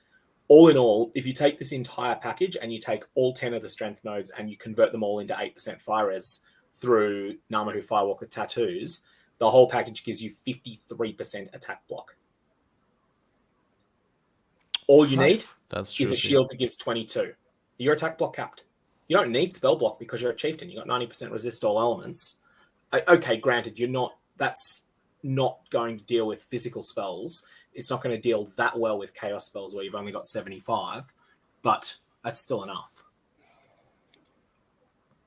I'm sure I accidentally did that without knowing. I just stole someone else's build and made it worse, and then it somehow worked. It was like a 70 or 90 or 300. Yeah, there was a 300 divine version, and my friend stole that and made a 70 divine version. Then I stole that and made a 9 divine version. But it all works the same, I think. Yeah, I think mine gets going on the essential upgrades are the 10 Namahu Firewalker tattoos, the Red Nightmare. I think Red Nightmare is 2.5 divines last I checked. So that package is like maybe 3.25 divines. The way I'm playing it, you kind of need Phantasmal Searing Bond level 20 and Empower level 4. So that's, Phantasmal Searing Bond level 21 is a luxury upgrade. I think that's, you're looking at 10 divines. You need Formless Flame, but that item is ridiculously cheap. And then it's just like Determination level 20. That's the rest. And Purity of Flame level 20. That's the rest. Purity of Fire level 20. That's the rest of the package. Level 20 only, not 21? 21's a bonus. It's a luxury upgrade. But I have a very good chess piece, but that was RNG. But even with the chess piece that I've got that would now be 100C, already 6-linked, that I used to use, it's 75,000 armor flasks down. Just don't have the I don't have Fizz taken as fire, and I don't have, I'd say Fizz taken as cold from Essence of Horror explicit mod on my armor, and I also don't have 3,300 armor on the chest. I had what I have on the old chest? I think it had 2,500 written on it, like on the item. My chest's ridiculously good, but it was dumb luck. 2 Essences of Horror, and I hit a monster of prefixes. Oh yeah, I'm just looking at it. It's not even that hard to get to the additional percentage breakpoint at 23 for the Purity of Fire, and like whether you have a level 20 gem or a level 21, you'll be able to get it probably there. If you have a +1 all gems or something like that, and then a local +2. Yeah, I think I have a local +2 on my Purity of Fire. I'm not sure actually off the top of my head. I'll just go check that. Right. So, now that we're approaching the 3-hour mark without BalorMage, we're going to slowly round things off. And I think I want to ask a question again that I asked on the last podcast, because I think it just makes for fun conversation and speculation, and also mostly for interesting answers that I wouldn't have expected. And that is, if you can bring a thing back. Last time I asked leaks, past leak mechanics, but anything that went away with a leak and didn't go core, what would you bring back? And let's exclude the recombinators, because we all want recombinators back, I'm pretty sure. I wouldn't answer recombinators even if it wasn't excluded. I feel like they just that's because you like to make interesting conversation. But if you're really honest... No. I don't miss them. You don't miss them? I feel like they just invalidated too many other crafting methods. That is fair to say. Same with Old Harvest. It's like it just... I feel with recombinators was less emphasized, and recombinators had also a number of very positive benefits to the game. Benefits are always positive. That was a double positive, but you know what I'm trying to say. It's like they made you look at items and in a way that you didn't look before. Yeah, items on the ground were crafting pieces. Like instead of the only crafting piece on the ground being the Divine Orb that drops in a map, or the Exalted Orb at that point, the only crafting piece that dropped on the ground was the Magister's Wand. And that would get thrown into the RNG grinder, and maybe it would turn into something good. Especially if you read all the guides on how to do it. Yeah. So, with that in mind, what would have been your answer, or what is your answer? Can I go second? I want to think more on this. Yeah, I'm curious what Slipperyjim says. The original reliquary key that gave legacy items. That's a good one. Oh, I was so None disappointed. of this pay-to-win reliquary key shit where you can put your own item in and they scam you out of your money. But like legacy shit. Oh, even if it's terrible legacy stuff, because it could still be build enabling in modern day in some capacity for some people. Yeah. If it's only legacy stuff that is worse than the current version of the item. Just like just the very first version of the item. So if that item's had like 20 changes, like Voltaxic Rift or whatever, the original item, bring that back. Oh, just destroy the balance of the game. Make it 1 billion times harder for him to balance things. Well, they could That's just the only make interesting them so thing I rare could that think no of. one realistically ever sees them, like they made the Calms hard during the Legacy League. Or- On another note, just one sentence real quick. I was so disappointed with the Legacy League because I thought that they had all legacy items in there, and I planned my build around getting legacy consuming darks, which obviously weren't in there. F. Or beasts being target farmable depending on what map tile set they're in. Because they were in the league, but when they added bestiary core, they didn't. So it used to be like if you wanted a crab recipe, you'd go to like Strand because crabs spawned more on the beach than like in the desert and stuff like that. But as soon as they added a core, they killed all that. So you could target farm bestiary recipes. You can't do that anymore. So that was cool. You sort Yeah, of I can remember with that. tier control. You can kind of, but like not in the way that you used to be able to. Yeah. It's actually more counterintuitive now than it was back then. Until God can think of something, I'll keep finding great ideas. All right, so one of my favorites. Okay, let's be unpopular here. One of the most Again? fun things I've experienced was the first weekend launch of Heist. So with Heist, the run-in phase at the moment is just open chest thoughtlessly, grab loot, kill stuff that's in your way, or don't. You just run past it, whatever. When Heist came out, firstly, your characters were pretty weak because it was a league start. But secondly, there was a small amount of alert that was added every time you killed a monster, particularly high for the unique monsters. And it created this really weird dynamic that was just quite unique. I don't know how long this would have lasted as being fun, but I had a lot of fun just trying to find ways to efficiently not kill very many monsters. You'd kill some, but you were trying to kill like 5% of the zone on your way in. And then on your way out, when you're fighting your way out, all those monsters are still spawned that you've run past. So you're actually adding a bit of extra danger for a bit of extra loot on the way in. I really like that dynamic, even though there were some flaws with it. And I think they should have given it, like, kept it around in some form. Not necessarily in every contract, but I think one of the unique contracts should have it. You know what I think was the biggest flaw with that design? Was the fact that all the heist layouts are linear, right? If they made layouts where you could actually outsmart the routes of the guards. Yeah, they did. They had routes where they would, and like there were conveniently placed walls and shit where you could duck behind, and you just don't use it anymore. You don't notice. They're still there. Like a lot of the layouts were designed with that in mind, but as soon as the players hit it and they but I still mean like there was not a labyrinth of rooms or anything. Like all the heist layouts are fairly linear, and that is like one room after one room after one room, instead of like having a fork and like being able to go around here and around there, and then like being able to end up in the same place that you were before, even though you went a completely different way. Loops in it. Yeah. If there were closed loops, I think it would work better. Yeah, because then you could just trick them down one way. I do think it would have gotten stale with a bit more time with it, because I feel like Decoy Totem was the optimal strategy and Void Sphere, but this never got old. Whereas, well, I mean, they could have just given it the Toda treatment where, like, you know, they can't be taunted or something like that, right? I think that would have ended up badly at that point.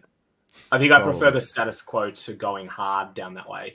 But I did like it briefly. I think it should have remained longer, so that we could have. Well, there's obviously a difference between I would have liked this or that, and that would have been the right way to do it. Because I agree that was the wrong approach for Heist, right? Because it doesn't feel Path of Exile enough to a lot of players to be sneaking around instead of killing, which is ultimately, I believe, the reason why they did change it. It means It means that the run-in Heist is now just really disappointing content, and also it's where most of the loot is, which is a really bad balance for Heist. Especially if you heist when your character is weak, the correct strategy is to go in, grab the chests, exit, then maybe come back in and get them like you lock it in so it's no longer contraband. Then you go back in and maybe get the end reward if you want to try for it. Whereas at the start, like there's a bunch of other things. I think now they should change heists to be more like the unique heists. If you haven't run them, try the Nashta heist. I think it's the best designed of the lot. The boss is pretty rippy, so be aware of that. This boss can kill you. But the Nashta heist is just really dense. It is incredibly dense, but you start with the alarm already going off, and your goal is just to run forwards until you get to where the boss is, kill the boss, and then a portal opens to exit. It really does feel like you are running through hostile territory. It really captures that well. And also, it's a lot of XP. Jim, if you're looking for a stupid experiment, you've already slid into my DMs, and I'm like, fuck heist. Anyway, someone said they missed nets. I leveled a character. Ziz sometimes throws a challenge at me, and I fucking hate him for it. And it's always like something cancerous. And in Bestiary League, it was to level to 90 using nets only, so never actually killing anything. Because if you had a net that was higher tier than the monster, it would insta capture. So that would be individually, and like you'd have to throw a net. Einhard would have to walk up, confirm the capture. It takes 5 to 7 seconds, and that would be one monster kill, and that would be my XP from level 1 to 90. Anyway, I got to level 54. It took me about a week, maybe, and best XP zones were the arena in Act 4, I think. Yeah, like the little Sun Arena, that juicy XP there. I have no idea why. Anyway, long story short, my character name for this was called Fuck Zizaran. And I was very proud of that character name. Occasionally, since then, I've jumped on it and like whispered him when I wanted something. And it got to the point where he forgot that it was me, and he got really upset that people like not upset, but he was like, he's like on stream, he's like, the lengths people go to try and make me feel shit. I'm like, oh, now I feel bad. Anyway, I was like, the other reason I remember all this is because I don't buy character slots. Sorry that I laugh about it, but that's such a typical content creator thing. Yeah. Well, I felt bad. Anyway, I don't buy character slots. I just delete old characters because why bother buying shit? Because pay to win. It's not pay to win. Doesn't matter. Anyway, I needed a character slot for this league because I'm constantly at my max because of all standard characters and stuff. So I made the tough decision to delete Fuck Zizaran, level 54 bestiary character. But before I did it, I logged onto standard to take a screenshot of the account name just to send it to Ziz one more time. And in the time between me taking the screenshot and standing in Lion Eyes, like 30 seconds, and me alt-tabbing back in to delete the character, I had already been locked out of my account because my account name got reported. And I had been like temporarily locked from my account from GGG and forcibly name changed. I'm like, fuck. Now I lose the character no matter what I do. So okay, did you make a new character with the name? No. Why would I get around to you reserve the name for future use? No. I mean, you're welcome to take the name. It's free now, but if you stand in town for 10 seconds, you're going to get that shit deleted. I'm just making it an SSF easy. Oh, wait, in SSF, there's people in town as well. There's still towns. I feel like it's an automatic. Ruthless. There's no way that someone was sitting in I don't have a free character slot. 10 seconds. Someone got it? Oh, now he's going to think it's me. No. Yeah, see, that's why I'm saying you should have claimed it. So you could have controlled it. It would have been safer in your hands. Anyway. There's names like Dead Baby Killer and stuff. And there's amazing names that no one claimed. Name like called Fuck Zizaran, and that gets reported instantly. It's some bloody simps. A couple of weeks ago, I tried to name a character, right? And I was like spamming things. I was like, this and that. I was like, oh, it's fucking amazing. Like what all character names are taken, right? And then just out of joke, I typed fucking amazing, and then that one wasn't taken. And I was like, damn, nice. I have fucking amazing though. I thought I was genius for getting Smashing Pumpkins. Turned out I spelled pumpkin incorrectly. Oh yeah. So make sure you spelled it right. I don't know how the fuck you spell pumpkin. So you've got Smoshing Pumpkins now or something. And there was also this one like absolute chat of a viewer who came and told me that he had the Catmaster name secured and that I should be ready to make the character and tell him when I'm ready, and then he'd delete the character so I could claim my name. And now I have Catmaster. Not only as account name, but also as character name. Yeah, my friend has the name Slayer. because That's he only plays the Slayer, and his Discord name is Slayer. And I'm pretty sure for a while he was #1 on your league. I don't know if he is now. Let's have a look. See, he went to bed, so probably not. Oh shit! I spilled my Pepsi everywhere. Okay, fine. oh no, Nah, that's he's been overtaken. Sad. Oh well. I'm sure I'll try hard again. Damn. Fucking all these names. Why don't we just have account names? Makes sense. Universal name. None of this league by league shit doesn't make any sense. Doesn't matter. It's fine. Yep. I'm just amazed how many people are in maps in my league now. I'm not in the top 100 now because I've been on this, and you're blaming the podcast. No, Obviously, because that's the only reason he came on, so hard. that you have a reason to go to blame it on. I'm impressed. I thought I would be in the top 100 with like being in maps, even if only just. Yeah. No, which is good. Well, I mean, that means that your league is a lot more popular than you expected. Yeah, I was just sort of expecting to have like maybe 40 people in maps by league start plus 27 hours. Makes sense. Well, I'm coming. I'm going to be in maps in a couple hours. No, jokes aside, I don't know whether I'm going to be able Act to 1 will still take you play longer into than you it. think. Oh, yeah, true. No white. Scour drops. No magic or rare. It'll be like Ruthless for Act 1. It doesn't stay like Ruthless, but Act 1 will. Well, I mean, like Ruthless in terms of item drops, but then you still get currency, so you could get essences and you actually alchs get and worse. Shit. You'll get worse drops than you would in Ruthless, because in Ruthless, typically in Act 1, you would get like 10 magic items and 1 rare as direct drops from monsters, whereas in this you're going to get exactly 0. Yeah, but you do get essences more often than in Ruthless and like other bonus content. And also in Ruthless, you might not fill out your jewelry slots in Act 1 or 2 either. You might just have an empty amulet slot for a while, or an empty ring slot, or an empty belt. Whereas in this, you'll have at least a scoured belt reasonably soon. But I still think that my character was lower power at the end of Act 1 than I would be in Ruthless Act 1. The end of Ruthless Act 1. But by the end of Act 2, changed completely.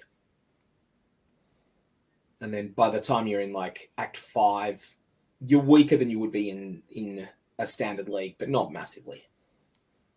The other factor is that my league does have the neg 20% resists, which is another thing you don't have to overcome in Ruthless.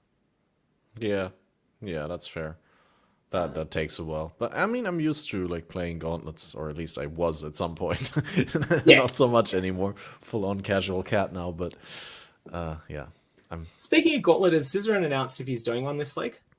No, I've actually only spoken behind the scenes to some people and asked whether there would be one, and they said that there's likely one, but I haven't heard of one being there. Guess we'll find out. It's always a fun thing, even if you don't play, just to watch. It's a lot of fun. Yeah, I mean, at this point, like I used to be sort of competing in the middle field of Ruthless, like never at the top, but like always on League Start trying to get into top 100 and stuff like that. I'm just not really that good at like anything past early mapping or something like that. And I mean, not the fastest, but like I for a while I was decent and able to keep up with like the average Ruthless, the average Gauntlet enjoyer. But I haven't played in so long, and I mean, let alone I haven't played hardcore in so long, let alone Ruthless Gauntlet. So, damn, so many extra names and qualifiers that you need to juggle in your head. But it's also been a long podcast. It's like my language abilities are starting to leave me. It's 4 a.m. here. Now. So, I'm sure you can't wait to get to finally playing in your private league. Yeah, I'm getting lunch first, but after that, I think I'll be back to punching through white and yellow tier maps, and then starting to. I think at some point I'll farm Chains of Bind. Be my plan. This is the sort of first project. Yeah, that is a good one. That's actually was my plan also. Since you mentioned that they're more common even than what was the one you compared it to? Than the Reign of Chaos? The Alchemy Orb card. Survivalist. Yeah, right. Yeah, Great. it's like 25-30% more common than the survivalist. But of course, the survivalist is a small set size, so much easier to self-compile a set of that. But it'll be about the same as compiling 3 sets of that. Easy. Basically already done. Okay, looking forward to that. Jim, you have any closing statement, since I can't ask you what you're going to do in GOG's League?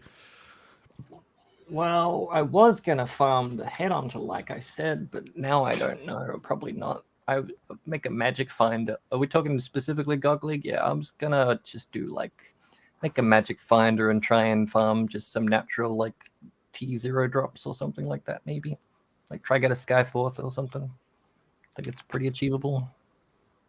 Like an un-ID'd Skyforce would be pretty brag rights. Yeah. Not necessarily like trying to do.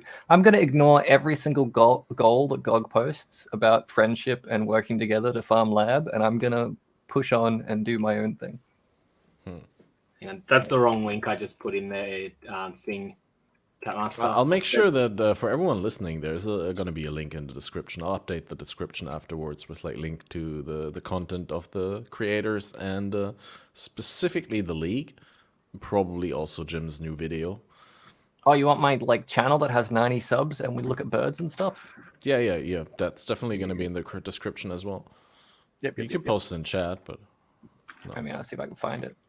Wait, what is that? But yeah, with that all said, I want to thank you for coming onto the podcast and discussing these great topics. It was fun to have you on. Yeah, thanks, mate. Okay. And for those of you who have listened to the podcast but missed the beginning, this is always uploaded in full. You can rewind it on YouTube fully. It's also available as audio on all podcasting platforms and even with video on Spotify. The next Fated Connections episode is going to be somewhere next week. We haven't locked in a date. I'll keep you updated if you want precise information. As always, keep following my socials on Twitter or just in the Discord. I'll try and post an update every now and then. If you haven't yet, make sure you subscribe to sirgog and Jim and, of course, BalorMage because they are here for the awesome content they create and the insight that they have for the game and the passion and the looks that look like they're about to disagree. I'm just... No. Anyway, this was the outro, guys. And if you have not yet subscribed, then you're missing out. Bullshit. What I'm supposed to be saying is, if you have subscribed, supported, or in any way contributed, then you're gonna be on the outro screen. And I thank you very much, and we'll see you for the next episode soon. Bye, guys. Catch you.